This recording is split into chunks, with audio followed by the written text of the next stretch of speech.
لنهتدي لولا أن هدانا الله وصلى الله على سيدنا محمد وعلى آله وأصحابه وبارك وسلم تسليما كثيرا كثيرا. أما بعد فأعوذ بالله من الشيطان الرجيم. بسم الله الرحمن الرحيم.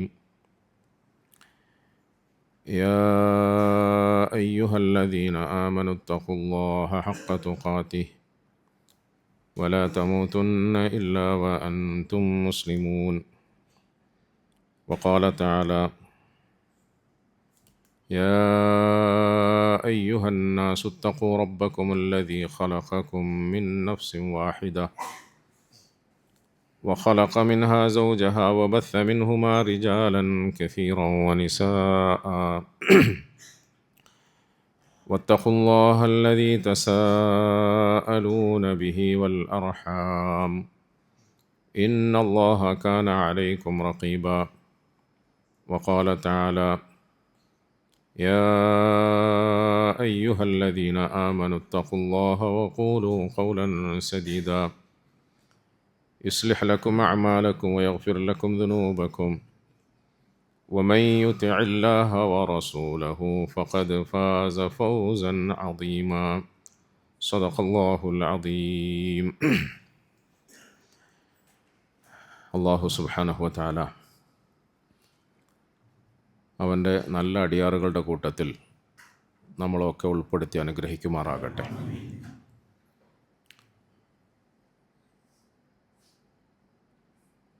അള്ളാഹുവിൻ്റെ കൽപ്പനകൾക്ക് വഴിപ്പെട്ടുകൊണ്ടും അനുസരണ പുലർത്തിക്കൊണ്ടും അവൻ്റെ നിയമങ്ങളെല്ലാം പാലിച്ചുകൊണ്ടും ശ്രദ്ധയോടെ സൂക്ഷ്മതയോടുകൂടി ജീവിക്കുകയാണ് നമ്മളുടെ ഒക്കെ ബാധ്യതയും ഉത്തരവാദിത്വം. അതിനുവേണ്ടിയാണ് അള്ളാഹു നമ്മളെ പടച്ചത്, ഭൂമിയിലേക്ക് നിയോഗിച്ചത്.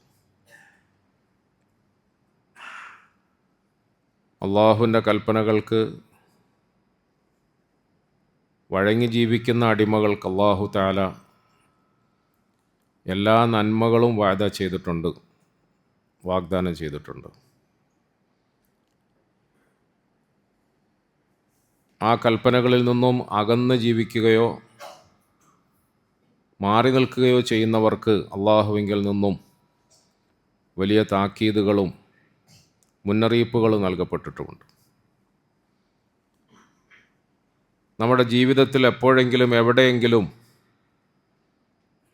അള്ളാഹുവിൻ്റെ കൽപ്പനയ്ക്ക് വിപരീതമായ നിലയിൽ ജീവിക്കേണ്ടി വരികയോ അതിനനുസൃതമായ ഒരു ജീവിത സാഹചര്യത്തിൽ നമ്മൾ പെട്ടുപോവുകയോ ചെയ്തിട്ടുണ്ടെങ്കിൽ അതിൽ നിന്നും തിരുത്തുന്നതിന് വേണ്ടി, മടങ്ങുന്നതിന് വേണ്ടി, അതിലൂടെ നമുക്ക് സംഭവിച്ചു പോയ കുറവുകളും കുറ്റങ്ങളുമൊക്കെ പരിഹരിക്കുന്നതിന് വേണ്ടിയാണ് പടച്ചവൻ നമുക്ക് പരിശുദ്ധ റമദാൻ തന്നിരിക്കുന്നത്. ഇതൊരു പ്രത്യേകമായ ചികിത്സയുടെ കാലമാണ്, പരിശീലനത്തിൻ്റെ നാളുകളാണ്. ഈ പരിശീലനത്തിലൂടെ നമുക്ക് നേടിയെടുക്കേണ്ടത് നമ്മൾ സാധാരണ റമദാനിൽ ഓതിക്കേൾക്കുന്ന വിശുദ്ധ വാക്യത്തിൽ അള്ളാഹു പറഞ്ഞതുപോലെ ലഅല്ലക്കും തത്തഖൂൻ എന്നാണ്. നമ്മൾ സൂക്ഷ്മതയുള്ളവരാകാൻ വേണ്ടിയിട്ടാണ്. സൂക്ഷ്മതയുള്ളത് എന്ന് പറഞ്ഞാൽ ജീവിതത്തിൻ്റെ എല്ലാ കാര്യങ്ങളിലും കൃത്യമായ നിലയിൽ ശ്രദ്ധയോടെ ജീവിക്കാൻ കഴിയുന്ന ആളുകൾ. അങ്ങനെ ആകാൻ വേണ്ടിയിട്ടാണ് നിങ്ങൾക്ക് നോമ്പിനെ അള്ളാഹു നിയമമാക്കിയത്. അതുകൊണ്ട് തന്നെ ഈ പരിശുദ്ധ റമദാനിൽ എല്ലാ ദിവസവും എന്നല്ല, രാത്രിയും പകലും നാം ഓരോരുത്തരും നമ്മളുടെ ജീവിതത്തെ സംബന്ധിച്ചിട്ട് ഒരു വിലയിരുത്തൽ നടത്തണം, ഒരു ആത്മപരിശോധന നടത്തണം. ആ ആത്മപരിശോധനയ്ക്ക് വേണ്ടിയാണ് വാസ്തവത്തിൽ ഇങ്ങനെ തഅലീമിൻ്റെ, വഅലിൻ്റെ, നസീഹത്തിൻ്റെ ഒക്കെ സദസ്സുകളിൽ നമ്മൾ വന്നിരിക്കുന്നത്. അല്ലാതെ നമുക്ക് ആകർഷണീയമായ പുതിയ പുതിയ ടോപ്പിക്കുകൾ, സബ്ജക്റ്റുകൾ, വിഷയങ്ങൾ കാതിന് ആനന്ദകരമായ നിലയിൽ ചട്ടപട എന്ന പ്രഭാഷണത്തിൻ്റെ ഭാഷാശൈലിയിൽ പറഞ്ഞു സൂഹിക്കാനും പറഞ്ഞു സൂഹിപ്പിക്കാനും വേണ്ടി ഒന്നും ആകരുത് നമ്മുടെ പ്രഭാഷണങ്ങൾ, സദസ്സുകൾ, സംസാരങ്ങൾ. അള്ളാഹു നമ്മളെ കാത്തുരക്ഷിക്കുമാറാകട്ടെ. നമ്മുടെ ഹൃദയങ്ങൾക്ക് ഒരു തിരിച്ചറിവുണ്ടാകാൻ വേണ്ടിയിട്ടാണ്, നമ്മുടെ ഹൃദയങ്ങൾക്ക് ഒരു മാറ്റം വരാൻ വേണ്ടിയിട്ടാണ് ഇത്തരം സദസ്സുകളെ നമ്മൾ ഉപയോഗപ്പെടുത്തേണ്ടത്. അങ്ങനെയാണെങ്കിൽ മാത്രമേ ഇതൊക്കെ കൊണ്ട് പ്രയോജനമുള്ളൂ. ആ നിലയിൽ ആലോചിക്കുമ്പോൾ പ്രിയപ്പെട്ടവരെ, പരിശുദ്ധ റമദാനിൻ്റെ ഈ പ്രത്യേകമായ പരിശീലനത്തിൻ്റെയും ചികിത്സയുടെയും ഭാഗമായി നമുക്ക് ചില നന്മകളൊക്കെ വർദ്ധിക്കാനുണ്ട്. അതിൽ പ്രധാനമായും 3 കാര്യങ്ങൾ വർദ്ധിക്കണം. ഓരോ ദിവസവും നമ്മൾ ഇരുന്ന് ആലോചിക്കുമ്പോൾ ആ 3 കാര്യങ്ങളിൽ എത്ര കണ്ട് നമുക്ക് വർധനവുണ്ടാകുന്നു എന്ന് പരിശോധിക്കണം. ഏതൊക്കെയാണ് ആ 3 കാര്യങ്ങൾ? അതിൽ ഒന്നാമത്തേത് നമ്മുടെ ഈമാനാണ്, വിശ്വാസമാണ്, ഈമാനാണ്, തൗഹീദാണ്. റമദാനിൻ്റെ പേരിൽ, നോമ്പിൻ്റെ പേരിൽ, നിസ്കാരത്തിൻ്റെ പേരിൽ, ഖുർആനോത്തിൻ്റെ പേരിൽ, പള്ളിയിൽ പോയി ഇത്തിക്കാഫിരിക്കുന്നതിൻ്റെ പേരിൽ, തഅലീമിൽ പങ്കെടുക്കുന്നതിൻ്റെ പേരിൽ നമുക്ക് എന്ത് നന്മയുണ്ടാകണം, നേട്ടമുണ്ടാകണം എന്ന് ചോദിച്ചാൽ ആദ്യമായി നമ്മളുടെയൊക്കെ ഈമാൻ വർദ്ധിക്കണം. വർദ്ധിക്കുന്നുണ്ടോ എന്ന് നമ്മൾ ഓരോ ദിവസവും നോക്കണം. ഇന്നമൽ മുഅ്മിനൂന അല്ലദീന ഇദാ ദുകിറല്ലാഹു വജിലത് ഖുലൂബുഹും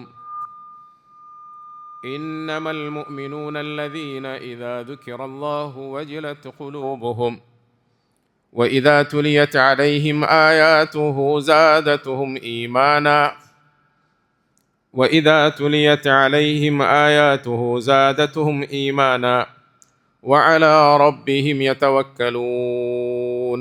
തീർച്ചയായും മുഅ്മിനീങ്ങളെന്ന് പറഞ്ഞാൽ ആരാണ്? വിശ്വാസികളെന്ന് പറഞ്ഞാൽ ആരാണ്?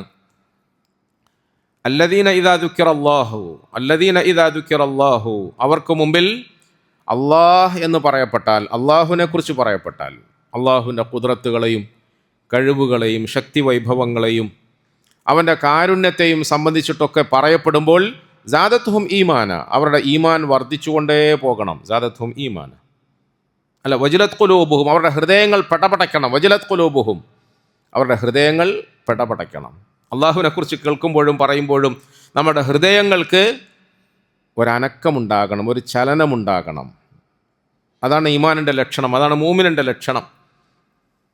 വഇദാ തുലിയത് അലൈഹിം ആയാതുഹു സാദത്തുഹും ഈമാന, അള്ളാഹുവിൻ്റെ വചനങ്ങൾ, പരിശുദ്ധ ഗ്രന്ഥവരികൾ നമുക്കുമേൽ ഓതി കേൾപ്പിക്കപ്പെടുമ്പോൾ നമ്മുടെ ഹൃദയത്തിൽ ഈമാനിൻ്റെ തോത് വർദ്ധിക്കണം, അതിൻ്റെ ഗ്രാഫ് ഉയരണം, ഈമാൻ്റെ ഗ്രാഫ് ഉയരണം.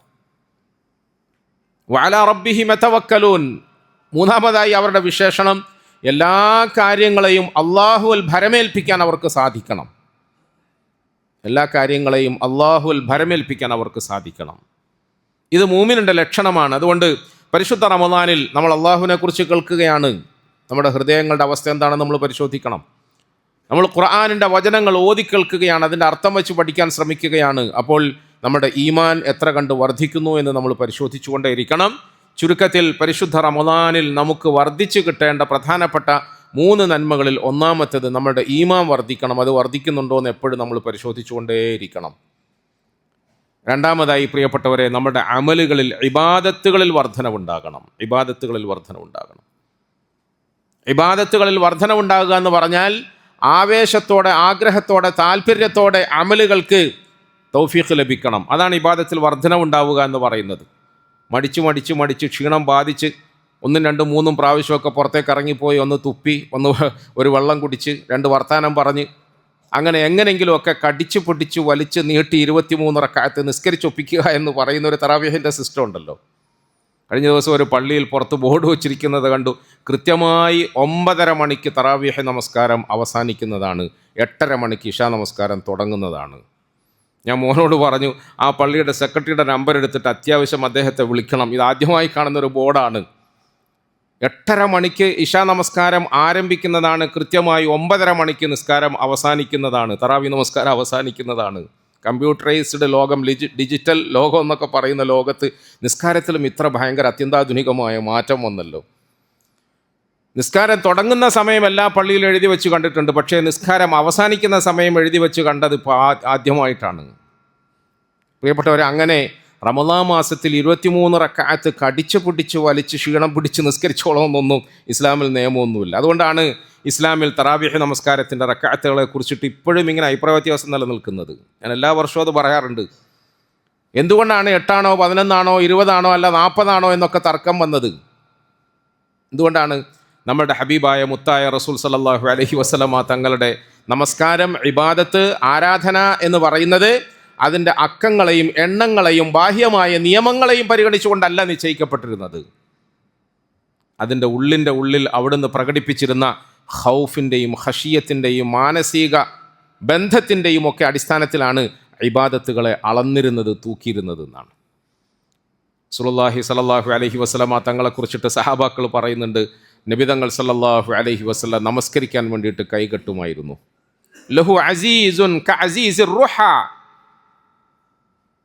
ലഹു അസീസുൻ കഅസീസിർ റുഹ.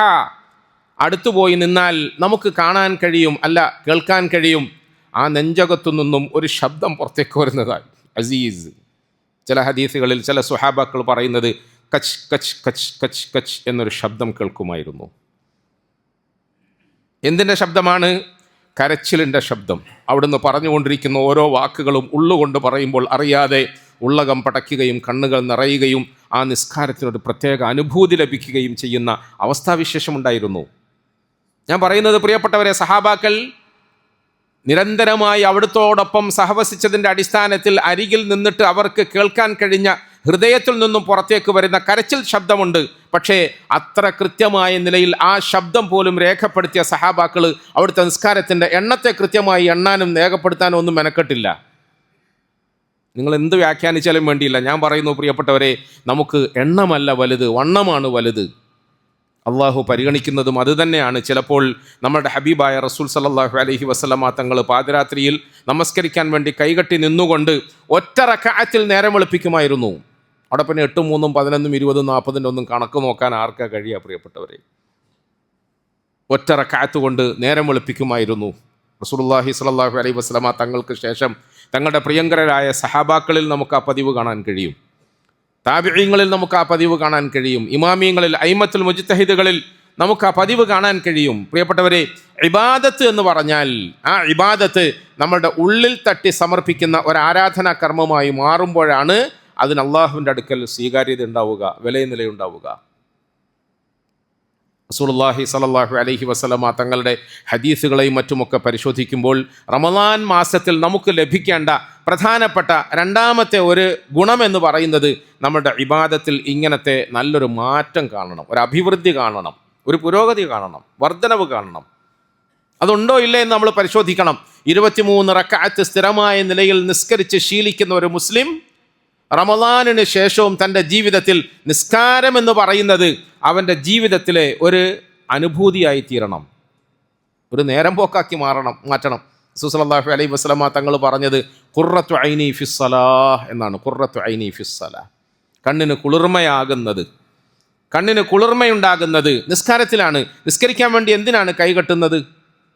എങ്ങനെങ്കിലും 23 റക്അത്തിൻ്റെ എണ്ണം പൂർത്തീകരിക്കാൻ വേണ്ടി ഒന്നുമല്ല. പിന്നെയോ ഒരു ടൈം പാസിന് വേണ്ടി ഞാൻ നിസ്കരിക്കുകയാണ്, ഒരു ആഹ്ലാദത്തിന് വേണ്ടി നിസ്കരിക്കുകയാണ്, ആനന്ദത്തിന് വേണ്ടി നിസ്കരിക്കുകയാണ്, അനുഭൂതിക്ക് വേണ്ടി നിസ്കരിക്കുകയാണ്. ഖുർറത്തു ഐനി ഫിസ്സലാഹ്, എൻ്റെ കണ്ണിൻ്റെ കുളിർമ നിസ്കാരത്തിലാണ് ഞാൻ അനുഭവിക്കുന്നത് എന്ന് റസൂലുള്ളാഹി സ്വല്ലല്ലാഹു അലൈഹി വസല്ലമ തങ്ങൾ പറഞ്ഞു. അതുകൊണ്ട് റമദാനിൽ നമുക്ക് വർദ്ധിച്ച് കിട്ടേണ്ടത് പ്രധാനമായും ഈമാനാണ്.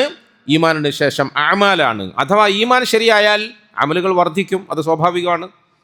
ഈമാൻ ശരിയായാൽ അമലുകളിൽ ഒരു പ്രത്യേക അനുഭൂതി ഉണ്ടാകും, രസമുണ്ടാകും, താല്പര്യമുണ്ടാകും. ആ അനുഭൂതി നമുക്ക് ലഭിക്കുന്നുണ്ടോ ഇല്ലേ എന്ന് നമ്മൾ എല്ലാ ദിവസവും ഇരുന്ന് ആലോചിക്കണം, പരിശോധിക്കണം. മൂന്നാമതായി പ്രിയപ്പെട്ടവരെ, ഇൽമു വർദ്ധിക്കണം. റമദാനിൽ കുറേ ദിവസം നമ്മൾ നിസ്കരിച്ചു, ഇബാദത്തെടുത്തു, പള്ളിയിൽ പോയി തഅലീമ് കേട്ടു, പല നിലയിലും പല ആളുകളിൽ നിന്നും പലതും നമ്മൾ കേട്ടു. അതിൻ്റെ പേരിലൊക്കെ നമുക്ക് ഇൽമു വർദ്ധിച്ചോ ഇല്ലേ എന്ന് നമ്മൾ നോക്കണം. അല്ലാഹു തആല ഇതൊക്കെ നമുക്ക് നല്ല നിലയിൽ നൽകി അനുഗ്രഹിക്കുമാറാകട്ടെ.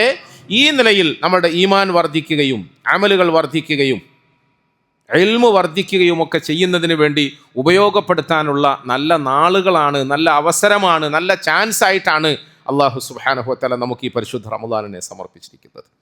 ഇന്നലെ നമ്മൾ പരിശുദ്ധ ഖുർആനിൻ്റെ തുടക്കത്തിൽ നിന്നും ചിലതൊക്കെ പറയാൻ ശ്രമിച്ചു. അല്ലാഹു തആല ഖുർആൻ അവതരിപ്പിച്ചത് തന്നെ മുഅ്മിനീങ്ങളായ നമ്മൾക്ക് നേർമാർഗം നൽകാൻ വേണ്ടിയിട്ടാണ്. മുത്തഖീങ്ങളായ നമ്മൾക്ക് നേർമാർഗം നൽകാൻ വേണ്ടിയിട്ടാണ്.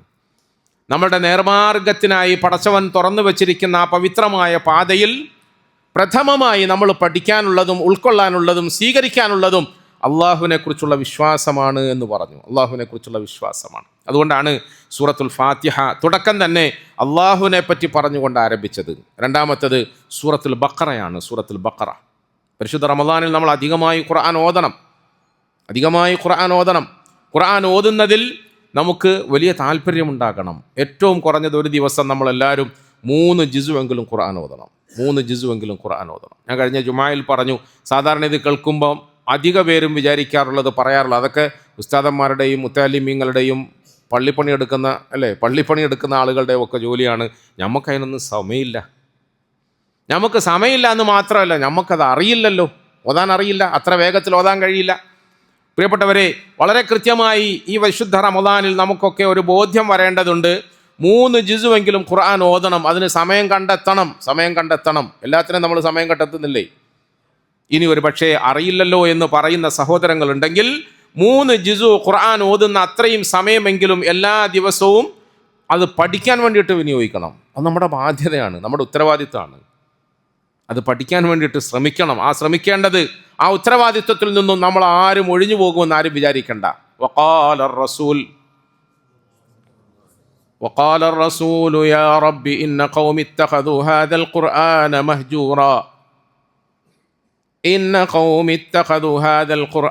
مهجورا.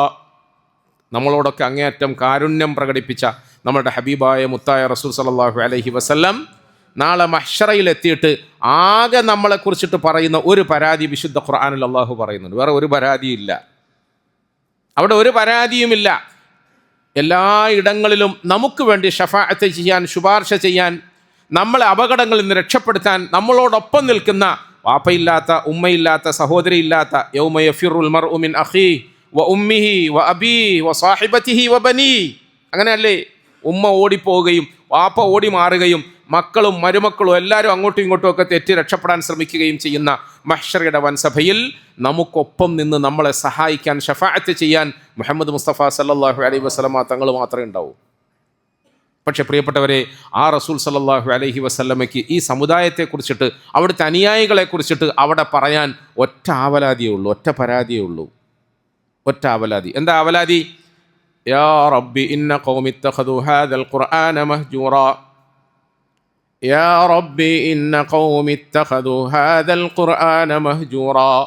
പടച്ചവനെ, എൻ്റെ ഈ സമുദായം, എൻ്റെ ഈ അനുയായികൾ, നീ എനിക്കിറക്കിത്തന്ന ഈ വിശുദ്ധമായ വചനത്തെ, ഖുർആനിനെ പഠിക്കുന്നതിൽ നിന്നും, പാരായണം ചെയ്യുന്നതിൽ നിന്നും, അതനുസരിച്ച് ജീവിക്കുന്നതിൽ നിന്നും അവർ അലസന്മാരായി പോയി. ഒറ്റ പരാതി, വേറെ പരാതികളൊന്നുമില്ല. ഈ പരാതിയിൽ നമ്മൾ ആരും പെട്ടുപോകരുത്. നമ്മളെക്കുറിച്ചിട്ട് ആ പരാതി പറയാൻ ഇടവരരുത്. അതുകൊണ്ട് ഒരു പക്ഷേ നമുക്ക് ഹാഫിളാകാൻ കഴിഞ്ഞില്ല, ആലിമാകാൻ കഴിഞ്ഞില്ല, ഖുർആൻ നിത്യവും അധികമായി പാരായണം ചെയ്യാൻ കഴിഞ്ഞില്ല എന്നതൊക്കെ ശരിയാണ്. പക്ഷെ പ്രിയപ്പെട്ടവരെ, മരിക്കുന്നതിൻ്റെ അവസാന നിമിഷം വരെയും അത് പഠിക്കുന്ന പരിശ്രമത്തിലായി, അത് ഉൾക്കൊള്ളാൻ ശ്രമിക്കുന്ന പരിശ്രമത്തിലായി, അധ്വാനത്തിലായി അങ്ങനെ മരിക്കാൻ കഴിഞ്ഞാൽ അൽഹംദുലില്ലാഹ് എത്ര വലിയ ഭാഗ്യമാണ്. നമുക്ക് പറയാമല്ലോ, ഞാൻ പഠിച്ചുകൊണ്ടിരിക്കുമ്പോഴാണ് മരിച്ചത്. അള്ളാഹു എനിക്ക് നിങ്ങൾക്കും ഖുർആനിനെ അടുത്ത് പരിചയപ്പെടാനും നന്നായി അതിനെ ഉൾക്കൊള്ളാനുള്ള സൗഭാഗ്യം നൽകി അനുഗ്രഹിക്കുമാറാകട്ടെ. പരിശുദ്ധ ഖുർആനിൽ സൂറത്തുൽ ബഖറയാണ് വലിയ അധ്യായമായി ആദ്യമായി തുടങ്ങുന്നത്. സൂറത്തുൽ ബഖറ ഫാത്തിഹയ്ക്ക് ശേഷം അലിഫ് ലാം മീം അലിഫ് ലാം മീം ദാലികൽ കിതാബ് ലാ റൈബ ഫീഹി ഹുദൽ ലിൽ മുത്തഖീൻ الذين يؤمنون بالغيب ويقيمون الصلاة ومما رزقناهم ينفقون. സൂറത്തുൽ ബഖറ അതിൽ അല്ലാഹു സുബ്ഹാനഹു വ തആല പറഞ്ഞത് ഇന്നലെ നമ്മൾ പറഞ്ഞല്ലോ. അള്ളാഹുവിനെക്കുറിച്ച്, പരലോകത്തെക്കുറിച്ചിട്ട്, മറഞ്ഞിരിക്കുന്ന വിഷയങ്ങളെക്കുറിച്ച്, ഗൈബിയായ കാര്യങ്ങളെക്കുറിച്ച് അള്ളാഹു പറഞ്ഞതുപോലെ തന്നെ വിശ്വസിക്കാനുള്ള പ്രേരണയോടുകൂടിയാണ് വിശുദ്ധ ഖുർആൻ ആരംഭിക്കുന്നത്. അള്ളാഹുവിനെക്കുറിച്ച് വിശ്വസിക്കണം. സൂറത്തുൽ ബഖറയെക്കുറിച്ച് റസൂൽ സല്ലല്ലാഹു അലൈഹി വസല്ലമ തങ്ങൾ ഒരുപാട് മഹാത്മ്യങ്ങളും ശ്രേഷ്ഠതകളും പറഞ്ഞിട്ടുണ്ട്. ഒട്ടനവധി ഹദീസുകളിൽ വന്നിട്ടുണ്ട്. ചിലപ്പോൾ സഹാബാക്കൾ ഇരിക്കുന്ന സദസ്സിൽ അവരെ സംബോധന ചെയ്തുകൊണ്ട് റസൂൽ സല്ലല്ലാഹു അലൈഹി വസല്ലമ തങ്ങൾ യാ അസ്ഹാബ സൂറത്തുൽ ബഖറ എന്ന് സംബോധന ചെയ്തിട്ടുണ്ട്. യാ അസ്ഹാബ സൂറത്തുൽ ബഖറ. സൂറത്തുൽ ബഖറയുടെ ആളുകളെ, എൻ്റെ സഹാബാക്കളെ എന്ന് പറയുന്നത്, എൻ്റെ സഹാബാക്കളെ അഥവാ സൂറത്തുൽ ബഖറയുടെ ആളുകളെ എന്ന് വിളിക്കുമ്പോൾ അള്ളാഹു നമ്മളെയും ആ കൂട്ടത്തിൽ പെടുത്തി തരുമാറാകട്ടെ. സൂറത്തുൽ ബഖറയുടെ ആളുകളാകാൻ കഴിയണമെന്നാണ്. കഴിയണം എന്ന് പറഞ്ഞാൽ സൂറത്തുൽ ബഖറയെ എല്ലാ ദിവസവും സാധിക്കുമെങ്കിൽ പാരായണം ചെയ്യണം. ഏതെങ്കിലും ഒരു വീട്ടിൽ സൂറത്തുൽ ബഖറ പാരായണം ചെയ്യപ്പെട്ടാൽ ആ വീട്ടിൽ നിന്നും പിശാചുക്കൾ വരണ്ടോടിപ്പോകുമെന്ന് റസൂലുള്ളാഹി സ്വല്ലല്ലാഹു അലൈഹി വസല്ലം. നാളെ പരലോകത്ത് ഒരു മൂമിൻ ഖുർആനിൻ്റെ ആളായിട്ടാണ് വരുന്നതെങ്കിൽ അവൻ എല്ലാവരും വെപ്രാളത്തിലും ബേജാറിലും ഒക്കെ ഇങ്ങനെ നട്ടം തിരിയുന്ന വേളയിൽ അവൻ്റെ മേൽ തണലിട്ടുകൊണ്ട് രണ്ട് സംഗതികൾ അവതരിക്കുമെന്ന് റസൂലുള്ളാഹി സ്വല്ലല്ലാഹു അലൈഹി വസല്ലം. വലതു ഭാഗത്ത് സൂറത്തുൽ ബഖറയും ഇടതു ഭാഗത്ത് സൂറത്ത് ആല ഇമ്രാനുമായിരിക്കും. ഒന്ന് ആലോചിച്ച് നോക്കൂ പ്രിയപ്പെട്ടവരെ, ഈ രണ്ട് അധ്യായങ്ങളുടെ ചിറകിലേറിക്കൊണ്ടായിരിക്കും ഒരു മൂമിൻ സമാധാനത്തോടെ പരലോകത്ത് ഇങ്ങനെ സന്തോഷിക്കുക എന്ന് റസൂൽ സ്വല്ലല്ലാഹു അലൈഹി വസല്ലം പറഞ്ഞു. ഒരു പക്ഷേ പ്രിയപ്പെട്ടവരെ, സൂറത്തുൽ ബഖറയ്ക്ക് എന്തുകൊണ്ടാണ് ഇത്രയേറെ മാഹാത്മ്യം കിട്ടിയത് എന്ന് നമ്മൾ പരിശോധിക്കുമ്പോൾ നമ്മൾ ഇന്നലെ സൂചിപ്പിച്ചതുപോലെ അതിൻ്റെ തുടക്കം മുതൽ ഒടുക്കം വരെ പ്രധാനമായും നമ്മളെ അത് പറഞ്ഞു പഠിപ്പിക്കുന്നത് നമ്മുടെ രക്ഷിതാവിനെ കുറിച്ചിട്ടാണ്, അള്ളാഹുവിനെ കുറിച്ചിട്ടാണ്. നമ്മളൊക്കെ സാധാരണ കേൾക്കാറില്ലേ, പരിശുദ്ധ ഖുർആനിലെ ഏറ്റവും ശ്രേഷ്ഠമായ ആയത്ത് ഏതാണ്? നബി തങ്ങൾ സല്ലല്ലാഹു അലൈഹി വസല്ലമ തങ്ങളോടൊപ്പം ഉണ്ടായിരുന്ന സഹാബാക്കളുടെ കൂട്ടത്തിൽ ഖുർആനിക വിജ്ഞാനത്തിൽ അഗ്രഗണ്യനായിരുന്ന അനുചരനെ അരികിൽ നിർത്തിക്കൊണ്ട് ഒരിക്കൽ ചോദിച്ചു, ഖുർആനിലെ ഏറ്റവും ശ്രേഷ്ഠമായ ആയത്ത് ഏതാണ്? ചോദിക്കുന്നത് മഹാഗുരുവാണ്. ആദരവിൻ്റെയും ബഹുമാനത്തിൻ്റെയും പേരിൽ അദ്ദേഹം പറഞ്ഞു, എനിക്കറിയില്ലല്ലോ, അല്ലാഹു റസൂലുഹു അലം, അങ്ങല്ല കൂടുതൽ അറിയുന്നത്. വീണ്ടും അള്ളാഹുവിൻ്റെ റസൂൽ ചോദിച്ചു സല്ലല്ലാഹു അലൈഹി. അപ്പോൾ മനസ്സിലായി അത് ചോദ്യത്തിന് മറുപടി അറിയാഞ്ഞിട്ടല്ല. അങ്ങനെ ഉണ്ടൊരു കുഴപ്പം. നമ്മൾ എവിടെങ്കിലും എന്തെങ്കിലും ചോദ്യങ്ങൾ വന്നാൽ അറിയാനും അറിയാതിരിക്കാനും ഒക്കെ സാധ്യതയുണ്ട്. പക്ഷേ നമ്മുടെ കയ്യിലൊക്കെ അതിന് കൃത്യമായ മറുപടിയുണ്ട്. എല്ലാവരും അങ്ങ് മറുപടി പറയും. നമ്മളെപ്പോലുള്ള സാധുക്കളൊക്കെ ആരെങ്കിലും ചോദിച്ചാൽ പറയൽ, ഞാൻ ഒന്ന് ചോദിച്ചിട്ട് പറയാം, അല്ലെങ്കിൽ നോക്കിയിട്ട് പറയാം, പഠിച്ചിട്ട് പറയാമെന്നാണ്. ബാക്കി കുറേ ആളുകൾ ഇന്നത്തെ കാലഘട്ടത്തിൽ ചോദിക്കുന്നതിന് മുമ്പേ നമുക്ക് മറുപടിയാണ്. എനിക്ക് തോന്നുന്നത് ഇങ്ങനെയാണ്, നിനക്ക് തോന്നാനാണോ ഈ രണ്ട് കാര്യങ്ങൾ? നീ തോന്നുമ്പോഴല്ലല്ലോ പറയേണ്ടത്. പക്ഷെ പ്രിയപ്പെട്ടവരെ, ഈ ഖുർആനിക പണ്ഡിതൻ എന്ന് സഹാബാക്കൾ വിധി എഴുതിയ റസൂൽ സല്ലല്ലാഹു അലൈഹി വസല്ലമ തങ്ങളുടെ ഏറ്റവും മഹാനായ ആ അനുയായി 3 പ്രാവശ്യം എനിക്കറിയില്ല, അള്ളാഹ്ക്കാണ് അറിയാം, അവൻ്റെ റസൂലിനാണ് അറിയാമെന്ന് പറഞ്ഞു. 3ാമത്തെ പ്രാവശ്യം റസൂലുള്ളാഹി സ്വല്ലല്ലാഹു അലൈഹി വസല്ലം വീണ്ടും ചോദിച്ചപ്പോൾ അദ്ദേഹം പറഞ്ഞു, നബിയെ സല്ലല്ലാഹു അലൈഹി വസല്ലം, അഫ്ളലു ആയത്തിൻ ഫിൽ ഖുർആൻ, ഏറ്റവും ശ്രേഷ്ഠമായ ആയത്ത് ആയത്തുൽ കുർസിയാണ് എന്ന് പറഞ്ഞു. ആയത്തുൽ കുർസിയാണ്. ശരിയാ, നമ്മളൊക്കെ പണ്ടേ പഠിച്ചിട്ടുള്ള, ഓതി പഠിച്ചിട്ടുള്ള, ശീലമാക്കിയിട്ടുള്ള ഒരായത്താണ് ആയത്തുൽ കുർസി. റസൂൽ സല്ലല്ലാഹു അലൈഹി വസല്ലമ തങ്ങളുടെ ഒരു സഹീഹായ ഹദീസിൽ ഏതെങ്കിലും ഒരു മനുഷ്യൻ ഫർദ് നമസ്കാരങ്ങൾക്ക് ശേഷം ആയത്തുൽ കുർസി ഓതുന്നത് പതിവാക്കിയാൽ, ഇതൊക്കെ ശ്രദ്ധിച്ച് കേൾക്കണം. ഞാൻ പ്രസംഗിക്കുമ്പോൾ എൻ്റെ ഇടയിൽ ഓരോരോ കാര്യങ്ങൾ പറഞ്ഞു പോകുന്നുണ്ട്. അതാണ് ഇൽമു വർദ്ധിക്കുന്നുണ്ടോ എന്ന് നമ്മൾ ആലോചിക്കണമെന്ന് പറഞ്ഞത്. ഇന്നലെ നമ്മൾ പറഞ്ഞ പ്രസംഗത്തിൽ നമുക്ക് എന്ത് ഇൽമു കിട്ടി, ഇന്ന് പറഞ്ഞ തഅലീമിൽ നമുക്ക് എന്ത് ഇൽമു കിട്ടി, ആ ഇൽമനുസരിച്ച് നമ്മൾ എത്രത്തോളം അമൽ ചെയ്തു, അത് ആലോചിക്കണം നമ്മൾ. നബി സല്ലല്ലാഹു അലൈഹി വസല്ലമ തങ്ങൾ പറഞ്ഞു, ഫർദ് നമസ്കാരങ്ങൾക്ക് ശേഷം ഏതെങ്കിലും ഒരു മുഅ്മിനായ മനുഷ്യൻ ആയത്തുൽ കുർസി പതിവായി ഓതുന്നുവെങ്കിൽ അവന് സ്വർഗത്തിൽ കടക്കാൻ മരണമല്ലാത്ത മറ്റൊരു തടസ്സവുമില്ലെന്ന് റസൂലുള്ളാഹി സ്വല്ലല്ലാഹു അലൈഹി വസല്ലം. ആയത്തുൽ കുർസി സ്ഥിരമായി ഓതിയാൽ, ഒരു ഹദീസിൽ ആയത്തുൽ കുർസി ഓതുക എന്ന് പറഞ്ഞതിനോടൊപ്പം സൂറത്ത് ഇഖ്ലാസ് ഓതണമെന്ന് പറഞ്ഞു. ഫർദ് നമസ്കാരങ്ങൾക്ക് ശേഷം നമ്മൾ പതിവാക്കണം പ്രിയപ്പെട്ടവരെ. ഫർദ് നമസ്കാരങ്ങൾക്ക് ശേഷം ആയത്തുൽ കുർസി ഒരു പ്രാവശ്യം ഓതി, ഖുൽ ഹുവല്ലാഹു അഹദ് ഒരു പ്രാവശ്യം ഓതി. നബി തങ്ങൾ സല്ലല്ലാഹു അലൈഹി വസല്ലം പറഞ്ഞു, അവന് സ്വർഗത്തിൽ കടക്കാൻ മരണമല്ലാത്ത മറ്റൊരു തടസ്സവും ഇല്ല എന്ന് പറഞ്ഞാൽ എന്താ അർത്ഥം? മരിക്കേണ്ട താമസം അവനെ കൂട്ടിക്കൊണ്ടു പോകുന്നത് സ്വർഗത്തിലേക്കായിരിക്കുമെന്ന് റസൂലുള്ളാഹി സല്ലല്ലാഹു. ഒന്ന് മരിക്കാൻ കാത്തു നിൽക്കാണ് ഇവനെ പൊക്കിയെടുത്ത് അവൻ്റെ ആത്മാവിനെ സ്വർഗത്തിലെത്തിക്കാൻ. പ്രിയപ്പെട്ടവരെ, നമുക്കൊക്കെ അല്ലാഹു ആ നിലയിലുള്ള ഖാത്തിമത്ത് നൽകി അനുഗ്രഹിക്കുമാറാകട്ടെ. അതിനുവേണ്ടിയാണ് നമ്മൾ ഈ മെനക്കെടുന്നത്, അതിനുവേണ്ടിയാണ് നമ്മൾ ഈ പാടുപെടുന്നത്, അതിനുവേണ്ടിയാണ് ഈ ചൂടുള്ള കാലത്ത് നമ്മളിങ്ങനെ നോമ്പെടുക്കുന്നത്. ക്ഷീണം സഹിച്ചിട്ടും നമ്മൾ രാത്രിയിൽ എഴുന്നേറ്റ് നിന്ന് നമസ്കരിക്കുന്നത് എന്തിനാ? പടച്ചോനെ, എങ്ങനെങ്കിലും എനിക്കും നിൻ്റെ നല്ല ദാസന്മാർക്ക് നീ കൊടുത്ത സ്വർഗം തരണേ എന്ന പ്രാർത്ഥന സ്വീകരിക്കപ്പെടാൻ വേണ്ടിയിട്ടാണ്. അഷ്ഹദു അല്ലാ ഇലാഹ ഇല്ലല്ലാഹ് അസ്തഗ്ഫിറുല്ലാഹ് അസ്അലുക്കൽ ജന്ന വഅഊദു ബിക മിൻ അസ്അലുക്കൽ ജന്ന. ഞാൻ നിന്നോട് സ്വർഗം ചോദിക്കുകയാണ്. ശരിക്കും പറഞ്ഞാൽ പടച്ചോനെ, എനിക്ക് സ്വർഗം ചോദിക്കാൻ പറ്റുമോ? അതാണ് നമ്മൾ അഷ്ഹദു അല്ലാ ഇലാഹ ഇല്ലല്ലാഹ് അസ്തഗ്ഫിറുല്ലാഹ് എന്ന് ആദ്യം പറഞ്ഞിട്ട് പിന്നെ സ്വർഗം ചോദിക്കുന്നത്. ശരിക്കും പറഞ്ഞാൽ, സത്യം പറഞ്ഞാൽ, നമ്മുടെ ഭാഷയിൽ ലളിതമായ ഭാഷ പറഞ്ഞാൽ, പടച്ചോനെ സത്യം പറഞ്ഞാൽ എനിക്ക് നിന്നോട് സ്വർഗം ചോദിക്കാനൊന്നുള്ള യോഗ്യത ഒന്നുമില്ല, അർഹതയൊന്നുമില്ല. എന്നാലും നിൻ്റെ മഹദ് ഫദ്ൽ കൊണ്ട് നിൻ്റെ നല്ല ദാസന്മാർക്ക് നീ കൊടുത്ത ആ സ്വർഗം എനിക്കും തരണേ. ചോദിക്കാൻ അർഹതയൊന്നുമില്ല, പക്ഷേ ഇറക്കാൻ അർഹതയൊന്നും വേണ്ടല്ലോ പ്രിയപ്പെട്ടവരല്ലേ. ഇറക്കാൻ അർഹതയൊന്നും വേണ്ട. അതുകൊണ്ട് അല്ലാഹുവേ, നീ പറഞ്ഞതിൻ്റെ പേരിൽ ഞാൻ പട്ടിണിയിരുന്ന് ദാഹം സഹിച്ച് ക്ഷമിച്ച് നിന്നോട് ഞാൻ ഇറക്കാണ്. എനിക്കും സ്വർഗം തരണേ. അള്ളാഹു നമുക്കൊക്കെ സ്വർഗം നൽകി അനുഗ്രഹിക്കുമാറാകട്ടെ. ഏതെങ്കിലും ഒരു മുഅ്മിനായ മനുഷ്യൻ അവൻ്റെ ജീവിതത്തിൽ ഫർള് നമസ്കാരങ്ങൾക്ക് ശേഷം ആയത്തുൽ കുർസി ഓതുന്നത് പതിവാക്കിയാൽ അവന് സ്വർഗത്തിൽ പോകാൻ മരണമല്ലാത്ത മറ്റൊരു തടസ്സവുമില്ലെന്ന് ഷഫീഉനാ റസൂലുള്ളാഹി സ്വല്ലല്ലാഹു അലൈഹി വസല്ലം. പ്രിയപ്പെട്ടവരെ, ഖുർആനിലെ ഏറ്റവും ശ്രേഷ്ഠമായ ആയത്തുൽ കുർസിയാണെന്ന് പറയുമ്പോൾ എന്തുകൊണ്ടാണ് ഈ ശ്രേഷ്ഠത ആ ആയത്തിന് ലഭിച്ചത്? മറ്റൊരു ഹദീസിൽ റസൂൽ സ്വല്ലല്ലാഹു അലൈഹി വസല്ലം തങ്ങൾ പറഞ്ഞു, പരിശുദ്ധ ഖുർആനിലെ സൂറത്തുൽ ബഖറയുടെ അവസാനത്തെ 2 ആയത്തുകൾ ആരെങ്കിലും പാരായണം ചെയ്താൽ, രാത്രി കിടക്കുന്ന സമയത്ത് അല്ലെങ്കിൽ കിടക്കുന്നതിന് മുമ്പ് അവസാനത്തെ 2 ആയത്തുകൾ ആരെങ്കിലും പാരായണം ചെയ്താൽ കഫത്താഹു, അവനത് മതി. ആ വാക്കിന് വലിയ അർത്ഥമുണ്ട്. അവനത് മതി, എല്ലാ നിലയിലും അത് മതി.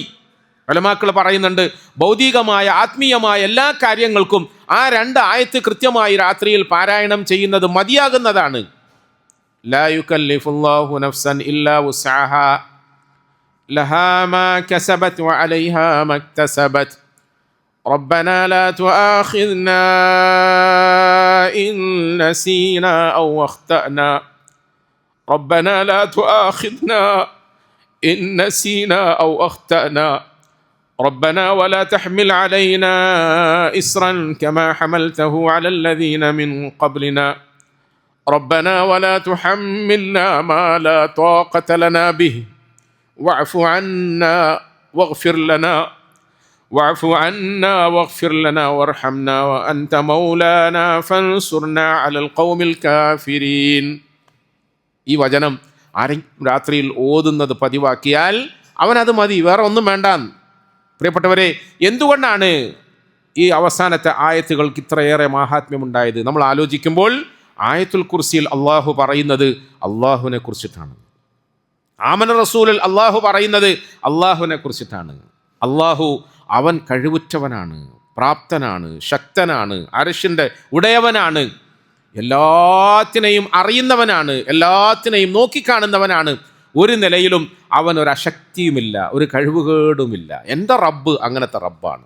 നമ്മളൊന്ന് കാത് തുറന്ന് കൽബ് തുറന്ന് കേട്ട എൻ്റെ റബ്ബ് അങ്ങനത്തെ റബ്ബാണ്. പിന്നെ ഞാനെന്തിനാണ് പേടിക്കുന്നത്?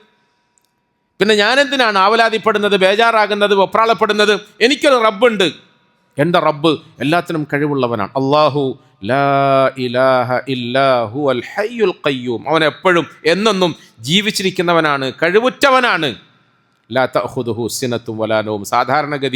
സാധാരണഗതിയിൽ നമ്മളെ അങ്ങേയറ്റം സ്നേഹിച്ച് താലോലിച്ച് പോറ്റി വളർത്തുന്ന ഉമ്മമാർ നമ്മളെ പൊക്കിക്കൊണ്ട് നടക്കുക. ഇപ്പോൾ അടുത്ത സമയത്ത് ഒരു സഹോദരൻ്റെ കുഞ്ഞ് മരണപ്പെട്ടതിന് ശേഷം അദ്ദേഹത്തെ ആശ്വസിപ്പിക്കാനും സമാധാനിപ്പിക്കാനും വേണ്ടിയിട്ട് അരികിലേക്ക് പോകുമ്പോൾ അദ്ദേഹത്തിൻ്റെ കരച്ചിലിൻ്റെ മുമ്പിൽ നമ്മളൊക്കെ പരാജയപ്പെട്ടു. ആശ്വസിപ്പിക്കാനാണ് നമ്മൾ പോയതെങ്കിലും നമ്മളുടെ മനസ്സിൻ്റെ സമനില തെറ്റിയിട്ടാണ് വന്നത്. ഒരു കുഞ്ഞ് മരണപ്പെടുമ്പോൾ ആ മനുഷ്യൻ അഥവാ അദ്ദേഹത്തിൻ്റെ ഭാര്യയും അദ്ദേഹവും ഇങ്ങനെ വാവിട്ട് വീണ്ടും കരഞ്ഞുകൊണ്ടിരിക്കുന്നതിന് കാരണം എന്താണെന്ന് വെച്ചാൽ ആ കുഞ്ഞ് ജന്മന ആരോഗ്യ പ്രശ്നമുള്ള കുട്ടിയാണ്. ആ കുട്ടിക്ക് വലിയ പ്രശ്നങ്ങളുണ്ട്. ഇപ്പോൾ ഒരുപാട് ആരോഗ്യ പ്രശ്നങ്ങളോടുകൂടിയാണല്ലോ നമ്മുടെ ഇടയിൽ പല കുഞ്ഞുങ്ങളും ജന്മം കൊള്ളുന്നത്. അള്ളാഹു നമുക്കൊക്കെ ആരോഗ്യ പ്രശ്നങ്ങളിൽ നിന്നുള്ള കാവൽ നൽകി അനുഗ്രഹിക്കുമാറാകട്ടെ. മാരകമായ രോഗങ്ങളെ തൊട്ട് അള്ളാഹു നമ്മളെയൊക്കെ കാത്തുരക്ഷിക്കുമാറാകട്ടെ. അപകടങ്ങളിൽ നിന്ന് അള്ളാഹു നമ്മളെയൊക്കെ കാത്തുരക്ഷിക്കുമാറാകട്ടെ. അപകട മരണങ്ങളിൽ നിന്നും അള്ളാഹു നമ്മളെ കാത്തുരക്ഷിക്കുമാറാകട്ടെ. നമ്മുടെ പ്രിയങ്കരായ സഹോദരന്മാർ, ഉമ്മവാപ്പമാരിൽ നിന്നും രോഗികളായി കഴിയുന്നവർക്കൊക്കെ അള്ളാഹു പൂർണ്ണ ശിഫയും ആഫിയത്തും നൽകി അനുഗ്രഹിക്കുമാറാകട്ടെ. പ്രിയപ്പെട്ടവരെ, ആ കുഞ്ഞിനെ സംബന്ധിച്ചിടത്തോളം ജന്മന ആരോഗ്യ പ്രശ്നമുണ്ടായിരുന്നു. ഡോക്ടർമാർ പ്രത്യേക പരിചരണം നൽകണമെന്ന് നിർബന്ധിച്ചു. അവർ വീട്ടിലേക്ക് ആ കുഞ്ഞിനെ ഡിസ്ചാർജ് ചെയ്തയക്കുമ്പോൾ മാതാവിനോടും പിതാവിനോടും പ്രത്യേകം പറഞ്ഞത്, അതാ ഇന്ന എക്യുപ്മെൻസുകളൊക്കെ ഉണ്ട്, അതൊക്കെ ശ്രദ്ധിക്കണം, സൂക്ഷിക്കണം. ആ കുട്ടി സ്വന്തമായി ശ്വാസോച്ഛ്വാസം ചെയ്യുന്നതിലും മറ്റുമൊക്കെ ചെറിയ വിഷമമുള്ള ആളാണ്. നിങ്ങൾ അശ്രദ്ധമായി പോയാൽ ചിലപ്പോൾ കുഞ്ഞിന് അപകടം ഉണ്ടാവും. സ്വാഭാവികമായും പ്രിയപ്പെട്ടവരെ, വാപ്പയാണ്, ഉമ്മയാണ്. ആ വാപ്പയും ഉമ്മയും നമ്മളെ പോറ്റി വളർത്താൻ വേണ്ടിയിട്ട് മെനക്കെട്ടത് എത്ര ഏറെ ആയിരിക്കുമല്ലേ, എത്രയേറെ. ഇന്നത് നമുക്കൊരു പക്ഷേ മനസ്സിലാകുന്നുണ്ടാകും നമ്മുടെ മക്കളെ നമ്മൾ പോറ്റുമ്പോൾ, അല്ലേ?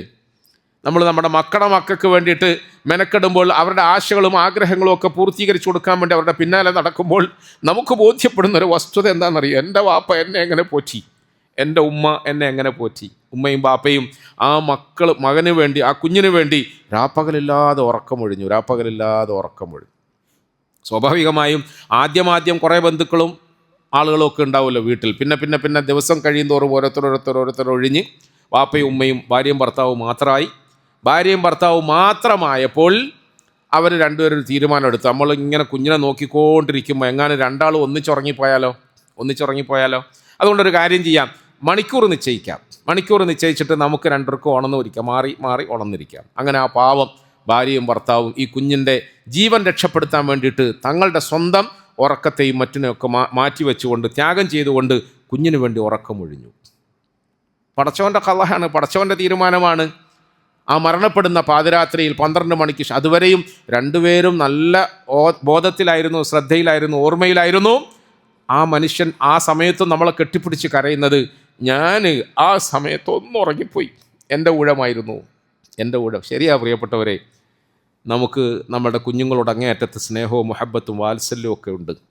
പക്ഷേ അമ്മ മനസ്സ് ആ കുഞ്ഞിന് വേണ്ടി ഉണർന്നിരിക്കുന്നത് പോലെ ഒരിക്കലും ചിലപ്പോൾ നമുക്ക് ഉണർന്നിരിക്കാൻ കഴിഞ്ഞോളണമെന്നില്ല. ഞാനും ഭാര്യ ഒന്നിച്ചുറങ്ങാമെന്ന് വിചാരിച്ചോ, നമ്മുടെ അരികിലൊരു കൊച്ചു കുഞ്ഞുണ്ടെന്ന് വിചാരിച്ചോ, കൊച്ചു കുഞ്ഞ് നമ്മളോടൊപ്പം കിടന്നുറങ്ങുകയാണ്. പാതിരാത്രിയിൽ ആ കുഞ്ഞ് ഒന്ന് കരഞ്ഞ് ശബ്ദം വെച്ചാൽ നമ്മൾ കേട്ടു, അടുത്ത് കിടക്കുന്ന ഭാര്യ അത് കേട്ടില്ല. നമ്മളെന്താ ചെയ്യുക? സാധാരണഗതിയിൽ അധികം ആളുകൾ എന്താ ചെയ്യുക? ഉറങ്ങിക്കിടക്കുന്ന ഭാര്യ അത് കേട്ടില്ല, പാവം അവൾ ക്ഷീണം ബാധിച്ച് ഉറങ്ങുകയാണ്. കുഞ്ഞ് കരയുമ്പോൾ നമ്മൾ എന്താ ചെയ്യുക പ്രിയപ്പെട്ടവരെ? എന്നാൽ പിന്നെ ഞാൻ വേഗം ആ കുഞ്ഞിനെടുത്ത്, ഭാര്യ ഉറങ്ങിക്കോട്ടെ, ഓക്ക് ഡിസ്റ്റർബ് ആകണ്ട, അപ്പുറത്തെ മുറിയിലേക്ക് പോയേക്കാം എന്ന് പറഞ്ഞ് കുഞ്ഞിനെടുത്ത് ഓടണം. അതാണ് അള്ളാഹുവിൻ്റെ റസൂൽ സ്വല്ലല്ലാഹു അലൈഹി വസല്ലം കാണിച്ചു തന്ന മാതൃക. അതാണ് ഹബീബായ മുത്തിൻ്റെ മാതൃക. പക്ഷെ നമ്മളിൽ അധിക പേര് എന്താ ചെയ്യുക? അനുഭവത്തിൻ്റെ അടിസ്ഥാനത്തിൽ അരികിൽ ഉറങ്ങിക്കിടക്കുന്ന ഓളെ നമ്മൾ തട്ടി വിളിക്കും, എണീക്ക്, ഇത്ര നേരം കുഞ്ഞ് കരയുന്നു, എണീക്ക്. എന്നാൽ ഓക്ക് തിരിച്ചു ചോദിക്കാമല്ലോ, എന്താ ഞാൻ അങ്ങനെ ഉദ്യോഗം ഏറ്റെടുത്തിനാ, ഞാൻ നിങ്ങളുടെ കയ്യിൽ നിന്ന് വാടക വാങ്ങിക്കുന്നുണ്ടോ, ശമ്പളം വാങ്ങിക്കുന്നുണ്ടോ, അങ്ങനെ ഉണർന്നെഴുന്നേറ്റാൽ നിങ്ങൾക്ക് നോക്കിക്കൂടെ? അങ്ങനെ ചോദിക്കുന്ന പുതിയ യുഗത്തിലെ പെണ്ണുങ്ങളുണ്ട്. നമ്മുടെ ഒന്നും ചെറുപ്പത്തിൽ അങ്ങനെ ഒരു പെണ്ണും ചോദിച്ചിട്ടില്ല, ഒരു ഉമ്മയും ചോദിച്ചു. ഇപ്പോൾ അതൊക്കെ ചോദിക്കാൻ തുടങ്ങി. ചോദിക്കണമെന്ന് സമൂഹത്തിൻ്റെ വൃത്തികെട്ട നയരൂപം അവരെ പ്രേരിപ്പിച്ചുകൊണ്ടിരിക്കുക. അങ്ങനെ നമുക്കില്ല അവകാശം. പ്രിയപ്പെട്ടവരെ, ഞാൻ പറഞ്ഞത്, ഒരു പക്ഷേ അമ്മ മനസ്സ് ആ കുഞ്ഞിൻ്റെ ആവശ്യത്തെ സംബന്ധിച്ചിട്ട് ചിന്തിച്ചുകൊണ്ട് ഉണർന്നിരിക്കുമ്പോൾ അവൾക്കൊരിക്കലും ഉറങ്ങാൻ കഴിയില്ല, ഉറക്കം വരികയേ ചെയ്യില്ല. ഞാൻ എപ്പോഴും നിങ്ങളോട് പറഞ്ഞിട്ടുണ്ടെന്നാണ് എൻ്റെ ഓർമ്മ. 8 വയസ്സ് പ്രായം വരെയും ഒരു കുഞ്ഞിനെ ആരോഗ്യപ്രശ്നത്തോടു കൂടി പോറ്റിയ ഒരു മാതാവും പിതാവും 8 വയസ്സായി. 8 വയസ്സ് വരെ ആ കുഞ്ഞിൻ്റെ പ്രത്യേകത എന്ന് പറഞ്ഞാൽ കിടന്നിടത്തുനിന്ന് എഴുന്നേക്കാറില്ല. ആ കുഞ്ഞിന് സ്വന്തമായി ഒന്നും ചെയ്യാൻ കഴിയില്ല. ആ കുഞ്ഞിന് ഏറ്റവും വലിയൊരു പ്രശ്നമുള്ളത്, എപ്പോഴും ഇങ്ങനെ ശരീരം ചൊറിഞ്ഞുകൊണ്ടേയിരിക്കും, മാന്തിക്കൊണ്ടേയിരിക്കും. ഉമ്മയും ബാപ്പയും ഇതുപോലെ ഊഴം നിശ്ചയിച്ച് അരികിലിരുന്ന് കുഞ്ഞിൻ്റെ ശരീരം ഇങ്ങനെ ചൊറിഞ്ഞു കൊടുക്കുക. ഇതാണ് അവരുടെ ജോലി. എന്താ വാപ്പാക്ക് ജോലി എന്ന് ചോദിച്ചാൽ ചൊറിയല, എന്താ ഉമ്മക്ക് ജോലി എന്ന് ചോദിച്ചാൽ ചൊറിയല. പറയാൻ ഭയങ്കര എളുപ്പമുണ്ട്. 8 വയസ്സ് വരെ ആ കുഞ്ഞിനെ അവർ പോറ്റി. 8ാമത്തെ വയസ്സിൽ ഒരു പാതിരാത്രിയിൽ ആ കുഞ്ഞ് മരണപ്പെട്ടു. എന്നെ വളരെ വേദനയോടെ ദുഃഖത്തോടെ ആ സഹോദരൻ വിളിച്ചു പറഞ്ഞു. എനിക്കിങ്ങനത്തെ ഈ വിഷയം, പെട്ടെന്നുള്ള മരണങ്ങളും മറ്റുമൊക്കെ കേൾക്കുമ്പോൾ ഞാൻ അങ്ങ് തളർന്നു പോകും. പൊതുവെ എനിക്കുള്ളൊരു ബലഹീനതയാണ്. പക്ഷേ ഞാൻ അടുത്ത ദിവസം രാവിലെ ഉണർന്നെഴുന്നേറ്റ് അല്പം ദൂരെയാണെങ്കിലും ആ വീട്ടിലേക്ക് യാത്ര ചെയ്തു. എന്തിനാണെന്നറിയോ എന്തിനാ? എൻ്റെ മനസ്സിൻ്റെ ഒരു കുസൃതി, ഒരു കൗതുകത്തോടു കൂടിയുള്ള ഒരു അന്വേഷണ മനസ്സുമായിട്ടാണ് ഞാൻ പോയത്. ഞാൻ വിചാരിച്ചു, പടച്ചവനെ, 8 വർഷമായില്ലേ പാവങ്ങൾ രാത്രിയും പകലും ഉറങ്ങാതെ കുഞ്ഞിനെ പോറ്റി അരികിലിരുന്നു കൊണ്ട് ആ കുഞ്ഞിനെ താലോലിക്കുന്നു. സ്വാഭാവികമായും ഈ കുഞ്ഞ് മരിക്കുമ്പോൾ അവർക്കെന്താ കിട്ടേണ്ടത്? ചെറിയൊരു ആശ്വാസം കിട്ടൂലേ? നമ്മൾ ചിന്തിക്കുന്നത്, ആ കുട്ടീൻ്റെ ഉമ്മ അല്ലാത്തതുകൊണ്ട്, ആ കുട്ടീൻ്റെ ഉപ്പ അല്ലാത്തതുകൊണ്ട് ഒരു ആശ്വാസം കിട്ടൂലേ, ഒരു സമാധാനം കിട്ടൂലേ? ഏതായാലും ആ കുഞ്ഞ് ഇങ്ങനെ കിടന്നാൽ എത്ര നാൾ കിടക്കാനാ? അതുകൊണ്ട് പോയതിൻ്റെ പേരിൽ ഒരു ആശ്വാസം കിട്ടുമോ, സമാധാനം കിട്ടുമോ, ഇന്നെങ്കിലും ആ കുടുംബത്തിനെ സമാധാനത്തോടെ കാണാൻ കഴിയുമോ? ആ ഒരു അറിയാനുള്ള ത്വരയുമായിട്ടാണ്, ജിജ്ഞാസയുമായിട്ടാണ് ഞാൻ അവിടെ പോയത്. ഞാൻ അവിടെ പോയപ്പോൾ ഉള്ളിൽ നിന്നും ആ ഉമ്മയുടെ വാവിട്ട കരച്ച്, എൻ്റെ കുഞ്ഞു പോയി, എൻ്റെ കുഞ്ഞു പോയി, എൻ്റെ കുഞ്ഞു പോയി. ഞാൻ അടുത്ത ദിവസവും പോയി പ്രിയപ്പെട്ടവർ. അപ്പോഴും ആ തള്ള കരയുക. ഏത് കുഞ്ഞാണ് പോയത്? 8 വർഷക്കാലം എൻ്റെ ഉറക്കം കെടുത്തിയ എൻ്റെ കുഞ്ഞ് എന്നെ വിട്ടുപോയി, എനിക്ക് സഹിക്കാൻ കഴിയുന്നില്ല. 8 വർഷക്കാലം എൻ്റെ ഉറക്കം കെടുത്തിയ എൻ്റെ കുഞ്ഞ് എന്നെ വിട്ടുപോയി. അതിനെനിക്ക് ആശ്വാസമല്ല, എനിക്ക് സമാധാനമല്ല. എൻ്റെ കുഞ്ഞ് അവൻ എൻ്റെ കുഞ്ഞാകുമ്പോൾ ആ കുഞ്ഞിനോടുള്ള എൻ്റെ അമിതമായ അടുപ്പവും സ്നേഹവും അങ്ങനെയാണ്. ഉമ്മയുടെ മനസ്സങ്ങനെയാണ്, ഉമ്മയുടെ മനസ്സങ്ങനെയാണ്. പ്രിയപ്പെട്ടവരെ, സ്വാഭാവികമായും ഈ നേരത്തെ പറഞ്ഞ ആ സഹോദരൻ്റെ വേദനയും വിഷമവും കുഞ്ഞിനോടൊപ്പം അവനെ താലോലിച്ച് അവൻ്റെ ആത്മാവിനെയും അവൻ്റെ ജീവനെയും രക്ഷപ്പെടുത്താൻ വേണ്ടിയിട്ട് ഉറക്കമൊഴിഞ്ഞ് ഉമ്മയും പാപ്പയും മാറി മാറിയിരുന്നു.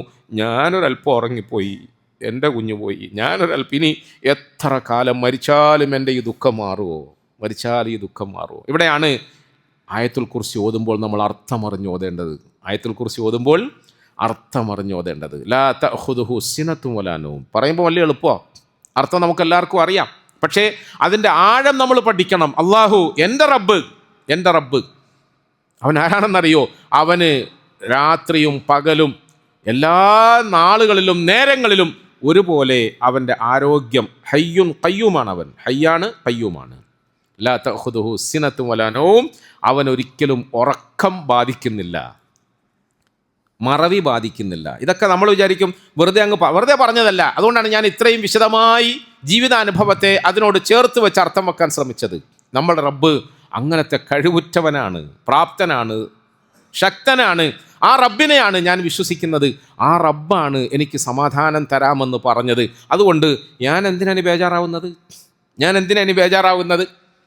ഒരു വിമാനം യാത്രയിലാണ്, അതിൽ കുറേ യാത്രികരുമുണ്ട്. ആ വിമാനം വളരെ വേഗത്തിൽ, അധികം ഉയരത്തിൽ പറന്നുകൊണ്ടിരിക്കുന്നതിൻ്റെ ഇടയിൽ പൈലറ്റിൻ്റെ ഭാഗത്തു നിന്നും ഒരു അനൗൺസ്മെൻറ്റ് വന്നു. അങ്ങനെയാണല്ലോ, ചിലപ്പോൾ ഒരു അനൗൺസ്മെൻറ്റ് വരും. നമ്മൾ ഇപ്പം പോയിക്കൊണ്ടിരിക്കുന്ന ഈ ആകാശം, അന്തരീക്ഷം വളരെ കലുഷിതമാണ്, സാഹചര്യമൊക്കെ മാറി, പല കാരണങ്ങളാലും അന്തരീക്ഷ സാഹചര്യം മോശമാകാറുണ്ടല്ലോ. വിമാനം അപകടത്തിലാണ്, വിമാനം സുഖകരമായ നിലയിൽ പറത്താൻ കഴിയില്ല, അപകടത്തിലാണ്. അപ്പം സാധാരണ ഈമാനുള്ള നമ്മുടെയൊക്കെ ഭാഷയിലാണെങ്കിൽ എല്ലാവരും ദ്വാരന്നോളുക, കലിമ പറഞ്ഞോളുക, പടച്ചോനെ വിളിച്ചോളുക, സഹായിക്കാൻ അള്ളാഹു അല്ലാതെ വേറെ ആരുമില്ല. പിന്നെ അധികവും ഇന്നത്തെ പുതിയ തലമുറയ്ക്ക് അങ്ങനെയൊന്നും പറയാൻ അറിയാത്തത് കൊണ്ട് മറ്റു പല ഭാഷകളും അവർ പറയും. ഏതായിരുന്നാലും ഇനി നമ്മുടെ പിടിയിൽ നിന്ന് പോയി പടച്ചോൻ്റെ പിടിയിലാണ്, വിമാനം അപകടത്തിൽപ്പെടാൻ പോവാണ്. അങ്ങനെ സൗണ്ട് കേൾക്കുന്നു, ഒലച്ചിൽ കേൾക്കുന്നു, ശബ്ദം കേൾക്കുന്നു, ബേജാറാവുന്നു. മുസ്ലിമീങ്ങളായ ആളുകൾ അള്ളാഹ് അള്ളാഹ് അള്ളാഹ് എന്ന് വിളിക്കുന്നു. വിമാനത്തിൻ്റെ ഉള്ളിൽ ഒരു വല്ലാത്ത വെപ്രാളവും അന്തരീക്ഷവും. എല്ലാ യാത്രികരും ഇത് മനസ്സിലാക്കിയിട്ട് ബേജാറിലാണ്. ഓരോരുത്തരും അവരവരുടെ ദൈവത്തെ വിളിച്ച് പ്രാർത്ഥിക്കുക, വെപ്രാളപ്പെടുക. അപ്പം യാത്രക്കാരുടെ കൂട്ടത്തിൽ ഒരു ചെറിയ കുട്ടിയുണ്ട്. അവനിങ്ങനെ ഇരുന്ന് അവൻ്റെ കളിപ്പാട്ടങ്ങളെ വെച്ചുകൊണ്ട് കളിക്കുന്നു. അവനിതൊന്നും തലയിൽ കയറുന്നില്ല. അവനിതൊന്നും തലയിൽ കയറുന്നില്ല. ആ സമയത്ത് അവൻ കളിപ്പാട്ടത്തിൽ കളിക്കുകയാണ്, ചിരിക്കുകയാണ്, ഒച്ച വെക്കുകയാണ്, ബഹളം വെക്കുകയാണ്. ഇത് കണ്ടു നിന്ന ആളുകൾ, നമുക്ക് സഹിക്കുമോ അത്? എടാ, വിമാനം മൊത്തത്തിൽ തകർന്ന് കത്തി ചാമ്പലാകാൻ പോവാ. ഈ സമയത്തെങ്കിലും നിനക്ക് ഈ കളിയും കോപ്പും ഒക്കെ ഒന്ന് മതിയാക്കിയിട്ട് സ്വസ്ഥമായിട്ടിരുന്നൂടെ, സമാധാനമായിട്ടിരുന്നൂടെ? ചില ആളുകൾ ആ കുഞ്ഞിനെ കുറ്റപ്പെടുത്തി. ആ കുഞ്ഞിനോട് ഈ നിലയിൽ വർത്തമാനം പറഞ്ഞപ്പോൾ അവൻ വളരെ ലളിതമായ നിലയിൽ ചിരിച്ചുകൊണ്ട് പറഞ്ഞു, എനിക്ക് നിങ്ങളെപ്പോലത്തെ ബേജാറൊന്നുമില്ല, എനിക്ക് നിങ്ങളെപ്പോലത്തെ എന്താ ബേജാറില്ലാത്തത്? വിമാനം തകരാൻ പോവാണ്, വിമാനം കത്താൻ പോവാണ്, ചാമ്പലാകാൻ പോവാണ്, നിനക്കെന്താ ബേജാറില്ലാത്തത്? പ്രിയപ്പെട്ടവരെ, ആ കുട്ടി പറഞ്ഞു, എനിക്കൊരു ബേജാറുമില്ല. എന്താ കാരണമെന്നറിയോ? ഈ വിമാനം ഓടിക്കുന്ന പൈലറ്റ് എൻ്റെ അച്ഛനാണ്. എൻ്റെ അച്ഛനെക്കുറിച്ചിട്ട് എനിക്ക് നല്ല വിശ്വാസമാണ്. അച്ഛൻ പിടിക്കുന്ന സ്റ്റിയറിങ് ഒരിക്കലും അപകടത്തിൽപ്പെടാൻ സാധ്യതയില്ല. അതുകൊണ്ടാണ് ഞാൻ സമാധാനത്തിലിരിക്കുന്നത് എന്നാണ്. സംഗതി കഥയാണെങ്കിലും പ്രിയപ്പെട്ടവരെ, നമ്മളൊന്ന് ആലോചിക്കണം. ആയത്തുൽ കുർസി ഓതുന്ന ഒരു മുസ്ലിമിനെ സംബന്ധിച്ചിടത്തോളം അവൻ്റെ ഹൃദയത്തിൽ വരേണ്ട ഒരു വിശ്വാസം ഇതാണ്, ഒരു വിചാരം ഇതാണ്. എൻ്റെ റബ്ബ് എന്നെ നോക്കിക്കോളും, എൻ്റെ കാര്യങ്ങൾ നടത്തി തന്നോളും. എൻ്റെ റബ്ബിന് എന്നെ നോക്കി നടത്തുന്നതിൽ ആരുടെയും സഹായം ആവശ്യമില്ല. അതുകൊണ്ട് എനിക്കൊരു ബേജാറുമില്ല. പ്രിയപ്പെട്ടവരെ, പരിശുദ്ധ ഖുർആനിൽ സൂറത്തുൽ ബഖറയുടെ ഈ വചനങ്ങളെ ഓരോന്നിനെയും നമുക്ക് പരിചയപ്പെടുത്തിയപ്പോൾ അള്ളാഹുവിൻ്റെ മാഹാത്മ്യത്തെക്കുറിച്ചിട്ടാണ് പറഞ്ഞത്. ആയത്തുൽ കുർസിയിൽ അതാ പറയുന്നത്. സാധാരണഗതിയിൽ ഉലമാക്കൾ പറയാറുണ്ട്, സൂറത്തുൽ ബഖറ എല്ലാ ദിവസവും ഓതാൻ ശ്രമിക്കണം, വീടുകളിൽ ഓതണം. ഇനി ഒരു പക്ഷേ സൂറത്തുൽ ബഖറ പൂർണ്ണമായ നിലയിൽ ഓതാൻ കഴിയുന്നില്ലെങ്കിൽ സൂറത്തുൽ ബഖറയുടെ പ്രധാനപ്പെട്ട ചില ആയത്തുകളെങ്കിലും എല്ലാ ദിവസവും നമ്മൾ സ്ഥിരമായി പതിവാക്കണം. ഞാൻ നേരത്തെ ഓതിയ അലിഫ് ലാം മീം എന്ന് തുടങ്ങി ഉലൈക ഹുമുൽ മുഫ്ലിഹൂൻ വരെ ഓതുക. പിന്നെ അത് കഴിഞ്ഞാൽ വ ഇലാഹുക്കും ഇലാഹു വാഹിദ് ലാ ഇലാഹ ഇല്ലാഹു റഹ്മാനുർ റഹീം എന്ന് ഓതുക. വ ഇലാഹുക്കും ഇലാഹു വാഹിദ് ലാ ഇലാഹ ഇല്ല. അള്ളാഹുവിനെ കുറിച്ചാണ് പറയുന്നത്. വ ഇലാഹുക്കും ഇലാഹു വാഹിദ് ലാ. പേടിക്കാനൊന്നുമില്ല, വിഷമിക്കാനൊന്നുമില്ല. ആര് നമ്മളെ കണ്ണുരട്ടി പേടിപ്പിച്ചാലും നമ്മൾ പേടിക്കൊന്നും വേണ്ട. എന്താ കാരണം നമുക്ക് ഒരു രക്ഷിതാവുണ്ട്. ഇവിടെ ഒരു കാര്യം നമ്മൾ മനസ്സിലാക്കണം.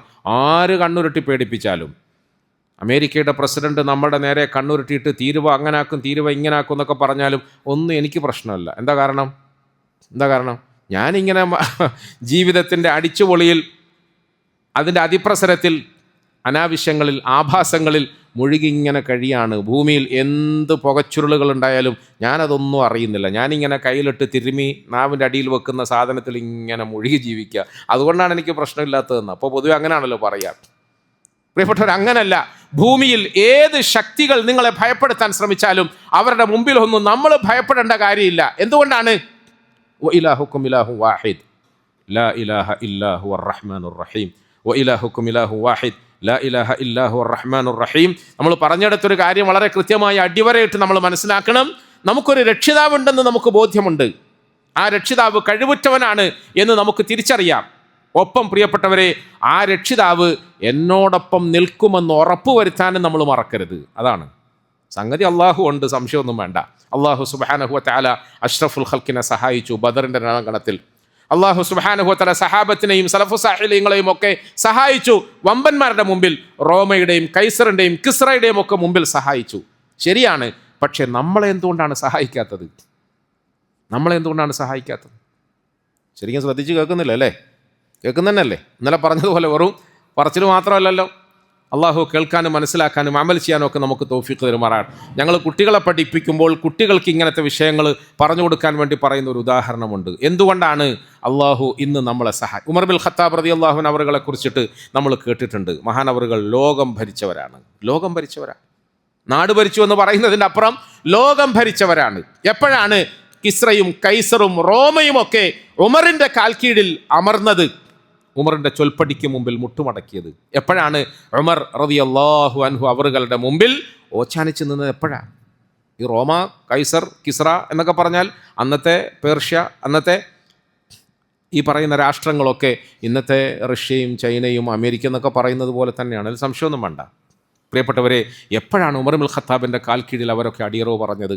ഞാൻ ഉദാഹരണം പറഞ്ഞല്ലോ, കുട്ടികൾക്ക് പഠിപ്പിക്കുമ്പോൾ പറയാറുണ്ട്. ഉമർ ബിൻ ഖത്താബ് റളിയല്ലാഹു അൻഹു അവറുകൾ ജീവിത വിശുദ്ധിയിൽ ചരിത്രം സൃഷ്ടിച്ചവരാണ്. ഈമാനിൻ്റെ വിഷയത്തിൽ അദ്ദേഹം അഗ്രഗണ്യനാണ്. അമലുകളുടെ വിഷയത്തിൽ അദ്ദേഹം അങ്ങേയറ്റത്താണ്. ജീവിതത്തിൽ അദ്ദേഹം സൂക്ഷ്മത പുലർത്തിയവരാണ്. ഉദാഹരണമായി പറഞ്ഞാൽ, അദ്ദേഹം ഭൗതികമായ ഈ ലോകം മുഴുവൻ അടക്കി ഭരിച്ച് സ്വന്തമാക്കിയപ്പോഴും അതിൻ്റെ അംശമൊന്നും തന്നിലേക്ക് സ്വകാര്യമായി ഉപയോഗിക്കാൻ സന്നദ്ധനായില്ല. ശുദ്ധനായിരുന്നു. ആർക്കും ഉമർ ബിൻ ഖത്താബിനെ കുറിച്ചിട്ട് ഒരു പരാതിയും പറയാനില്ല. നമ്മൾ നമ്മുടെ ഭാഷയിൽ മനസ്സിലാക്കാൻ വേണ്ടി വേണമെങ്കിൽ ഇങ്ങനെ പറയാം. ഉമർ എന്ന മഹാനായ ആ മഹാത്മാവ് തൻ്റെ ജീവിത വിശുദ്ധി കൊണ്ട് പടച്ചവനെ സ്വന്തമാക്കിയപ്പോൾ പടച്ചവൻ ഉമറിന് ഈ പടപ്പുകളൊക്കെ സ്വന്തമാക്കി കൊടുത്തു.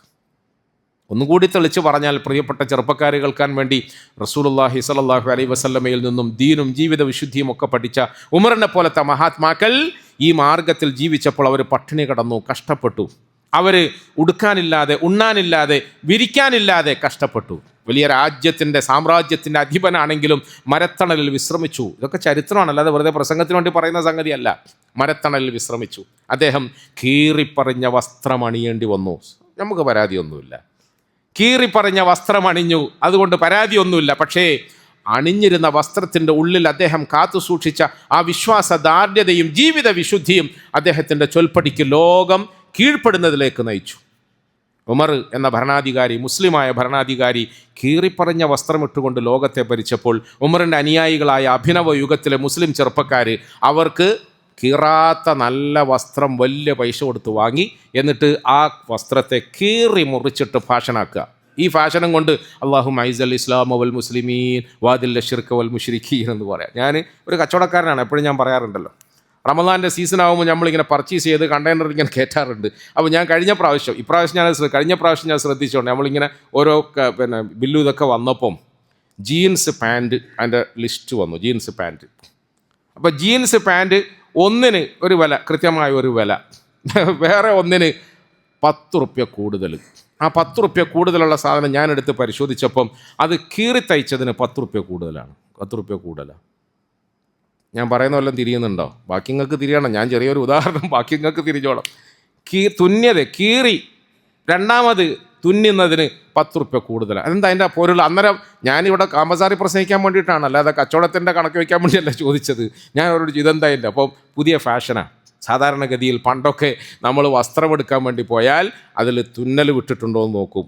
അവിടെ ഇവിടെ പിഞ്ഞിപ്പോയിട്ടുണ്ടോ, പഴക്കത്തിൻ്റെ പേരിൽ ഇങ്ങനെ പിഞ്ഞിപ്പോയിട്ടുണ്ടോ, ഉറുമ്പരിച്ചതാണോ, എന്താ ഇങ്ങനെ ഒരു ഓട്ട എന്നൊക്കെ നമ്മൾ ചോദിക്കാം. അത് വേണ്ട എന്ന് പറയും. പക്ഷേ ഇപ്പോൾ അങ്ങനെയല്ല, ഓട്ടയുള്ളതിന് വില കൂടുതലാണ്, ഓട്ടയില്ലാത്തതിന് വില കുറവാണ്. പ്രിയപ്പെട്ടവർ, ഞാൻ തമാശ പറയുകയല്ല. ഉമർ എന്ന മഹാത്മാവിൻ്റെ ശരീരത്തിൽ അണിഞ്ഞിരുന്ന വസ്ത്രത്തിൽ അങ്ങിങ്ങായി കുറേ ഓട്ടയുണ്ടായിരുന്നു. ആ ഓട്ടയിൽ ചിലപ്പോൾ തുണിക്കഷ്ണം വെച്ച് തുന്നാൻ നിവൃത്തിയില്ലാതെ വന്നപ്പോൾ തോലിൻ്റെ കഷ്ണം കൊണ്ട് വെച്ച് തുന്നി. അതുകൊണ്ടാണ് ഖുത്ബ ഓതിയത്, അതുകൊണ്ടാണ് രാജ്യം ഭരിച്ചത്. പക്ഷേ ലോകം അദ്ദേഹത്തിൻ്റെ കാൽ കീഴിൽ അമർന്നു. എന്തുകൊണ്ടാണ്? ആരോഗ്യം കൊണ്ടല്ല, ആൾബലം കൊണ്ടല്ല, വേറെ ഏതെങ്കിലും തരത്തിലുള്ള ഭൗതികമായ ശക്തി വൈഭവം കൊണ്ടല്ല. അള്ളാഹുൽ വിശ്വസിച്ചു, അവൻ്റെ കൽപ്പനയ്ക്കനുസരിച്ച് ജീവിച്ചു. ആ ജീവിത വിശുദ്ധിയോടുകൂടി കഴിഞ്ഞുകൂടി അവർക്ക് അള്ളാഹു സുബ്ഹാനഹു വ തആല ആ ഒരു പദവിയും അന്തസ്സും നൽകി. ഇന്ന് നമ്മൾ അതൊക്കെ വിട്ടു. ഇന്ന് നമ്മൾ ബാക്കിയുള്ളതിലൊക്കെ വലിയ ആളാകാൻ ശ്രമിക്കുകയാണ്. നമ്മളുടെ വാക്കുകൾക്ക് ഭൂമിയിൽ ഒരു വിലയും നിലയുമില്ല. അള്ളാഹു നമ്മളെയൊക്കെ കാത്തുരക്ഷിക്കുമാറാകട്ടെ. ഇന്ത്യ രാജ്യം ബ്രിട്ടീഷ് കാബാലികന്മാരുടെ ഭരണത്തിൽ അമർന്നിരുന്ന കാലഘട്ടത്തിൽ എഴുതപ്പെട്ട കുറേ ചരിത്ര പുസ്തകങ്ങളിലെ ചില നല്ല വരികളുണ്ട്. അതൊക്കെ നമ്മൾ വായിക്കണം, പഠിക്കണം. അതൊക്കെ കുറച്ച് കഴിഞ്ഞാൽ പിന്നെ വായിക്കാൻ കിട്ടൂല.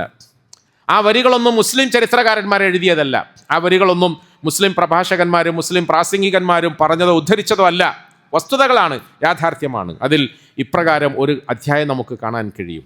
ഇന്ത്യ സന്ദർശിച്ചിട്ട് മടങ്ങിപ്പോകുന്ന ഒരു ബ്രിട്ടീഷുകാരനായ സായിപ്പ്, ഇംഗ്ലീഷുകാരൻ അദ്ദേഹത്തിൻ്റെ കുടുംബത്തോടൊപ്പം ഇരുന്നു കൊണ്ട് ഇന്ത്യയുടെ അനുഭവങ്ങൾ ഇങ്ങനെ വിശദീകരിക്കുകയാണ്. ഇന്ത്യയിൽ പോയപ്പോൾ ഉണ്ടായ യാത്രാനുഭവങ്ങൾ.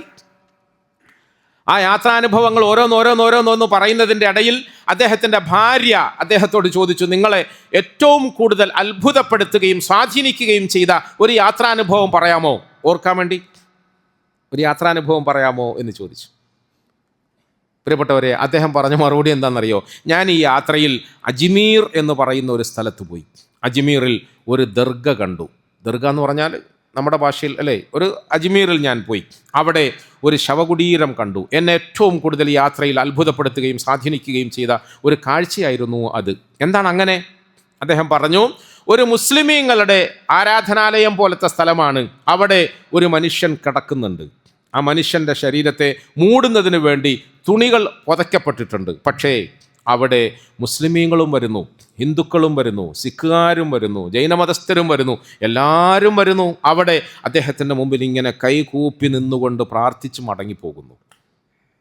എന്നെ അത്ഭുതപ്പെടുത്തിയത്, ഒരു മനുഷ്യൻ മരിച്ച് മലർന്ന് കടന്ന് ശരീരത്തിൽ മറ്റ് വസ്ത്രം കൊണ്ട് മൂടിപ്പുതപ്പിക്കപ്പെട്ടതിന് ശേഷവും ഈ കിടത്തത്തിൽ കടന്നുകൊണ്ട് അദ്ദേഹം ഇന്ന് ലോകം ഭരിക്കുകയാണല്ലോ എന്ന് ഞാൻ കണ്ടു. ഞങ്ങൾ ബ്രിട്ടീഷുകാർ ഒരു സ്വതന്ത്ര രാഷ്ട്രത്തെ കൈപ്പിടിയിൽ ഒതുക്കാൻ വേണ്ടിയിട്ട് പല കുതന്ത്രങ്ങളും ആവിഷ്കരിച്ചുകൊണ്ട് ഇന്ത്യ രാജ്യത്തെ കീഴ്പ്പെടുത്താൻ ശ്രമിച്ചുകൊണ്ടിരിക്കുമ്പോൾ ഞങ്ങൾ കണ്ട ഒരു സത്യമാണ്, ഒരു വസ്തുതയാണ്, ഒരു മനുഷ്യൻ അവിടെ മരിച്ചു കിടന്നുകൊണ്ട് ലോകം ഭരിക്കുന്നു, ലോകരുടെ മനസ്സിനെ കീഴ്പ്പെടുത്തിയിരിക്കുന്നു എന്ന് പറഞ്ഞാൽ എന്താ മനസ്സിലാക്കിയത്? ഞാൻ ദർഗ പറയാനും ഖബർ സിയാറത്ത് പറയാനും ഇനി അതിനെക്കുറിച്ച് നിങ്ങൾ ചർച്ച ചെയ്ത് നിങ്ങളുടെ സമയം പാഴാക്കാനും വേണ്ടി ഒന്നുമല്ല ഇത് പറയുന്നത്. ഒരു വസ്തുത പറയാൻ വേണ്ടിയിട്ടാണ്, പ്രിയം, ഒരു കാര്യം പറയാൻ വേണ്ടിയിട്ടാണ്. അവർ പറഞ്ഞ അദ്ദേഹത്തിൻ്റെ നിരീക്ഷണം, മരിച്ച് മയ്യത്തായി കാലങ്ങൾ ഒരുപാട് കഴിഞ്ഞിട്ടും ആ കിടത്തത്തിൽ കിടന്നുകൊണ്ട് ഈ രാജ്യത്തെ അല്ല, ലോകത്തുള്ള മനസ്സുകളെ അദ്ദേഹം കീഴ്പ്പെടുത്തി അടക്കി ഭരിക്കുന്നു. എന്തുകൊണ്ട് എന്ന് ഞാൻ എന്നോട് ചോദിക്കുമോ, നിങ്ങളോട് ചോദിക്കും, എന്തുകൊണ്ടാണ് അത് സാധിച്ചത്? ഖാജ മുഈനുദ്ദീൻ ചിശ്തി അജ്മീരി ഖദ്ദസല്ലാഹു സിർറഹുൽ അസീസിൻ്റെ ഖബറിനെ കുറിച്ചിട്ടാണ് ഇദ്ദേഹം ഇത് പറഞ്ഞതെങ്കിൽ അദ്ദേഹത്തിൻ്റെ ജീവചരിത്രം നമ്മളൊന്ന് പഠിക്കണം. നമ്മൾ കറാമത്ത് എന്ന് പറഞ്ഞാൽ വേറെ ഏതെങ്കിലും അർത്ഥതലങ്ങളിലേക്ക് അതിനെ വ്യാഖ്യാനിച്ച് കൊണ്ടുപോയി നമ്മൾ മോശമാകരുത്. യഥാർത്ഥത്തിൽ എന്തായിരുന്നു കറാമത്ത്? മഹാനായ അദ്ദേഹത്തിൻ്റെ ജീവിതത്തിൽ വലിയ മഹാനായി ഈ ഇന്ത്യ കണ്ടതിൽ വെച്ച് വലിയ ദാഇകളുടെ കൂട്ടത്തിൽ അദ്ദേഹം വലിയ ദാഇയായി. ആയിരക്കണക്കിന് ആളുകൾ അദ്ദേഹത്തിൻ്റെ സഹവാസത്തിലും സംസാരത്തിലും പ്രസംഗത്തിലുമൊക്കെയായി തൗബ ചെയ്തു മുസ്ലിമീങ്ങളായി, കലിമ പറഞ്ഞു മുസ്ലിമീങ്ങളായി. ഇന്ത്യയിൽ ചരിത്രം സൃഷ്ടിച്ച ആ മഹാനെ സംബന്ധിച്ചിടത്തോളം അദ്ദേഹത്തിന് വേണമെങ്കിൽ ഭൗതികമായ പലതും സ്വന്തമാക്കാമായിരുന്നു. നമ്മളെപ്പോലത്തെ ഏതെങ്കിലും ഒരു പള്ളി കമ്മിറ്റിക്ക് എന്നെ ഇഷ്ടപ്പെടുമ്പം കമ്മിറ്റി പ്രസിഡന്റിനോ സെക്രട്ടറിക്കോ എന്തെങ്കിലുമൊക്കെ ചെറുങ്ങനെ ഞാനൊരു അനുകൂലം ചെയ്തു കൊടുത്താൽ അവരെനിക്ക് എന്തെങ്കിലും കൈമടക്ക് കൂട്ടിത്തരുമെന്ന പ്രതീക്ഷയൊന്നും ആയിരുന്നില്ല. മറിച്ചോ ഒരു വലിയ സാമ്രാജ്യത്തിൻ്റെ ആധിപത്യം കയ്യിലുള്ള മഹ്മൂദ് ഗസ്നവിയെ പോലത്തെ വലിയ വലിയ ഭരണാധികാരികൾ ഈ മഹാത്മാവിൻ്റെ ശിഷ്യഗണങ്ങളിലുണ്ടായിരുന്നു. ഒരു ദിവസം മഹ്മൂദ് ഗസ്നവി എന്ന് പറയുന്ന രാജാവ് അദ്ദേഹത്തിൻ്റെ ഒരു പ്രതിനിധിയെ ഇദ്ദേഹത്തിൻ്റെ അരികിലേക്ക് അയച്ചിട്ട് പറഞ്ഞു, അങ്ങയുടെ സദസ്സിൽ എല്ലാ ദിവസവും 100 കണക്കിന് ആളുകൾ വരുന്നുണ്ട്. അവർക്ക് ഭക്ഷണം കൊടുക്കണം, അവർക്ക് താമസ സൗകര്യം കൊടുക്കണം, അവരിൽപ്പെട്ട പാവങ്ങൾക്ക് എന്തെങ്കിലും കൈമടക്ക് കൊടുക്കണം. അതിനൊക്കെ വലിയ പൈസ ആവശ്യമല്ലേ, വലിയ സമ്പത്ത് ആവശ്യമല്ലേ? നിങ്ങളെപ്പോലത്തെ മൂല്യമാർക്ക് പള്ളി തൊഴിലാളി യൂണിയന് ഇതൊക്കെ എങ്ങനെ നടത്തിക്കൊണ്ട് പോകാൻ പറ്റും? നടത്തിക്കൊണ്ട് വലിയ പ്രയാസമല്ലേ? അതുകൊണ്ട് ഞാൻ എൻ്റെ ഈ അധികാരം ഉപയോഗിച്ചുകൊണ്ട് ഒരു സംവിധാനത്തെക്കുറിച്ചിട്ട് ആലോചിക്കുകയാണ്. അദ്ദേഹം പറഞ്ഞു, എൻ്റെ അധികാരത്തിൻ്റെ കീഴിൽ ഇന്ന നാട്, അതൊരു പ്രദേശമാണ്, ഒരു പ്രവിശ്യയാണ്, നമ്മുടെ ഭാഷയിൽ പറഞ്ഞാൽ ഒരു സംസ്ഥാനമാണ്. ആ സംസ്ഥാനത്തെ ഞാൻ അങ്ങയുടെ പേരിൽ എഴുതിത്തരാം. ശ്രദ്ധിച്ചു കേൾക്കുന്നുണ്ടോ? ഞാൻ നോക്കിയതേ, എഴുതി തരാമെന്ന് പറഞ്ഞത് നമ്മളോടാണെങ്കിൽ എന്നാൽ പിന്നെ ആദ്യം അത് എഴുതി, പിന്നെ ബാക്കി വാന്ന് പറയാമെന്ന് നമ്മൾ അങ്ങനെ ആരെങ്കിലും ചിന്തിക്കുന്നുണ്ടെന്ന് അറിയാം. ഒരു സംസ്ഥാനം ഞാൻ നിങ്ങളുടെ പേരിൽ എഴുതിത്തരാം, അത് വെറുതെ പറയല്ല, ആത്മാർത്ഥമായി പറയാണ്, പൊങ്ങച്ചത്തിന് വേണ്ടി പറയല്ല, ആളെ കാണിക്കാൻ വേണ്ടി പറയല്ല. എൻ്റെ ഒരു ആഗ്രഹമാണ് അങ്ങയുടെ ദീനീ പ്രബോധനത്തിന് ഞാനൊരു സഹായി ആവണം. എനിക്ക് അധികാരമുണ്ട്, സമ്പത്തുണ്ട്, അത് വിനിയോഗിക്കണ്ടേ? അതുകൊണ്ട് ഞാനത് തീരുമാനിച്ചുറച്ചിരിക്കുന്നു, അങ്ങേക്ക് ഞാനത് എഴുതി തരികയാണ് എന്ന് പറഞ്ഞു.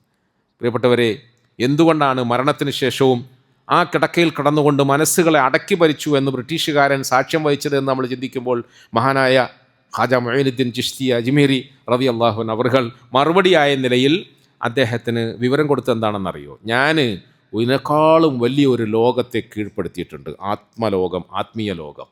അള്ളാഹുമായുള്ള എൻ്റെ ബന്ധം, ഞാൻ അള്ളാഹുമായുള്ള ആ ബന്ധത്തെ ദൃഢപ്പെടുത്തുകയും ആ ലോകത്തെ കീഴ്പ്പെടുത്തുകയും ചെയ്തതിന് ശേഷം എനിക്ക് പിന്നെ ഭൂമിയിൽ ഒരു സംസ്ഥാനവും വേണ്ട, ഒരു രാഷ്ട്രവും വേണ്ട, ഒരു രാജ്യവും വേണ്ട, ഒരു പാർലമെൻറ്റ് മെമ്പർഷിപ്പും വേണ്ട, ഒരു അസംബ്ലി മണ്ഡലവും മത്സരിക്കാൻ വേണ്ടി എനിക്ക് തരണമെന്നില്ല, ഇങ്ങേയറ്റം ഒരു പഞ്ചായത്ത് മെമ്പർഷിപ്പ് പോലും എനിക്ക് ആവശ്യമൊന്നുമില്ല. ഞാൻ അതിനേക്കാളൊക്കെ വലിയൊരു ലോകത്തെ കീഴ്പ്പെടുത്തിയിരിക്കുകയാണ്. ശരിയാണ്, തൻ്റെ ജീവിതത്തിൽ ഒരുപക്ഷെ രാജാക്കന്മാരുടെ ഭാഗത്തു നിന്നും വലിയ വലിയ ഓഫറുകൾ വന്നപ്പോഴും ആ ഓഫറുകളൊന്നും മനസ്സിൽ തട്ടാതെ അള്ളാഹുൽ അടിയുറച്ച് വിശ്വസിച്ചുകൊണ്ട് എനിക്ക് അള്ളാഹു മതിയായവനാണ് എന്ന ബോധത്തോടു കൂടി,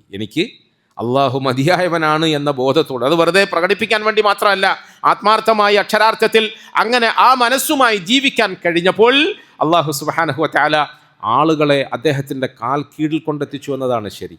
ഇത് തന്നെയാണ് നമുക്കും സ്വീകരിക്കാനുള്ള മാർഗം. പ്രിയപ്പെട്ടവരെ, ഫസയക്ഫീകഹുമുല്ലാഹ് വഇലാഹുക്കും ഇലാഹുൻ വാഹിദ് എന്ന് പറഞ്ഞാൽ അടുത്ത ആയത്ത് നമ്മൾ സാധാരണ ഓതാറുള്ളത് ഫസയക്ഫീകഹുമുല്ലാഹ് വഹുവസ് സമീഉൽ അലീം. സൂറത്തുൽ ബഖറയുടെ വചനം. ഫസയക്ഫീകഹുമുല്ലാഹ്, നീ പലജാതി പ്രയാസങ്ങളിലാണ്, വിഷമങ്ങളിലാണ്, ദുരിതങ്ങളിലാണ്, ബുദ്ധിമുട്ടുകളിലാണ്, രോഗങ്ങളിലാണ്, കടങ്ങളിൽ, കഷ്ടപ്പാടിലാണ്, ജീവിത പ്രയാസങ്ങളിലാണ്. ശരിയാണ്, പക്ഷേ ഫസയക്ഫീകഹുമുല്ലാഹ്, ഇതിലൊക്കെ നിനക്ക് നിൻ്റെ റബ്ബ് മതിയായവനാണ്, അള്ളാഹു നിനക്ക് മതിയായവനാണ്.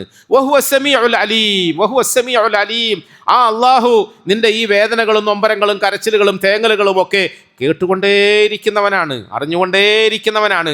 അതുകൊണ്ട് അടിമേ, നീ ബേജാറാവണ്ട, നീ വെപ്രാളപ്പെടണ്ട. പ്രിയപ്പെട്ടവരെ, ആരെങ്കിലും ഒരാൾ നമ്മളെ അരികിൽ വിളിച്ച് അണച്ചു ചേർത്തുകൊണ്ട് തലയിൽ കൈവച്ചിട്ട് ഇങ്ങനെ ഒരു വാക്ക് പറയുമ്പോൾ നമുക്ക് എത്ര ആശ്വാസം ഉണ്ടാവും. ഇത് സാധാരണ ആളല്ല പറയുന്നത്, ആകാശഭൂമികളെ സൃഷ്ടിച്ച് സംരക്ഷിച്ച് പരിപാലിക്കുന്ന രാജാതിരാജനായ രക്ഷിതാവാണ് നമ്മളോട് പറയുന്നത്. ഫസയക്ഫീകഹുമുല്ലാഹ് വഹുവസ് സമീഉൽ അലീം, ഫസയക്ഫീകഹുമുല്ലാഹ് വഹുവസ് സമീഉൽ അലീം. സമയം ഒരുപാടായിപ്പോയി.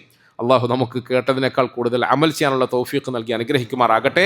അതുകൊണ്ട് പരിശുദ്ധ ഖുർആനിൻ്റെ ഓരോ വരികളിലൂടെയും വചനങ്ങളിലൂടെയും വാക്കുകളിലൂടെയും ആദ്യമായി നമ്മുടെ ഈമാനിനെ ശക്തിപ്പെടുത്തണം, ഈമാനിനെ നേരെയാക്കണം, വിശ്വാസത്തെ നന്നാക്കണം. ആ വിശ്വാസത്തിൽ നമ്മുടെ മുൻഗാമികളുടെ മാതൃകയെ മുറുക്കി പിടിക്കാൻ നമുക്ക് സാധിക്കണം. നമ്മുടെ ഹൃദയങ്ങൾ പതറിപ്പോകാതെ, പാളിപ്പോകാതെ, പരീക്ഷണങ്ങളിൽ കാല് വഴുതി പോകാതെ, വിറച്ചു പോകാതെ ഉറച്ചു നിൽക്കാൻ നമുക്ക് പ്രാപ്തി ഉണ്ടാകണം. റമദാൻ കൊണ്ട് നമുക്ക് നേടിയെടുക്കേണ്ട ഏറ്റവും ആദ്യത്തെ സമ്പാദ്യം അതാണ്, നമ്മുടെ ശക്തമായ ഈമാൻ. അള്ളാഹു എനിക്ക് നിങ്ങൾക്കും നല്ല ഈമാൻ നൽകി അനുഗ്രഹിക്കുമാറാകട്ടെ. ഈമാനോടൊപ്പം നമ്മുടെ അമലുകളിൽ നമുക്ക് സൂക്ഷ്മതയുണ്ടാകണം, ശ്രദ്ധയുണ്ടാകണം.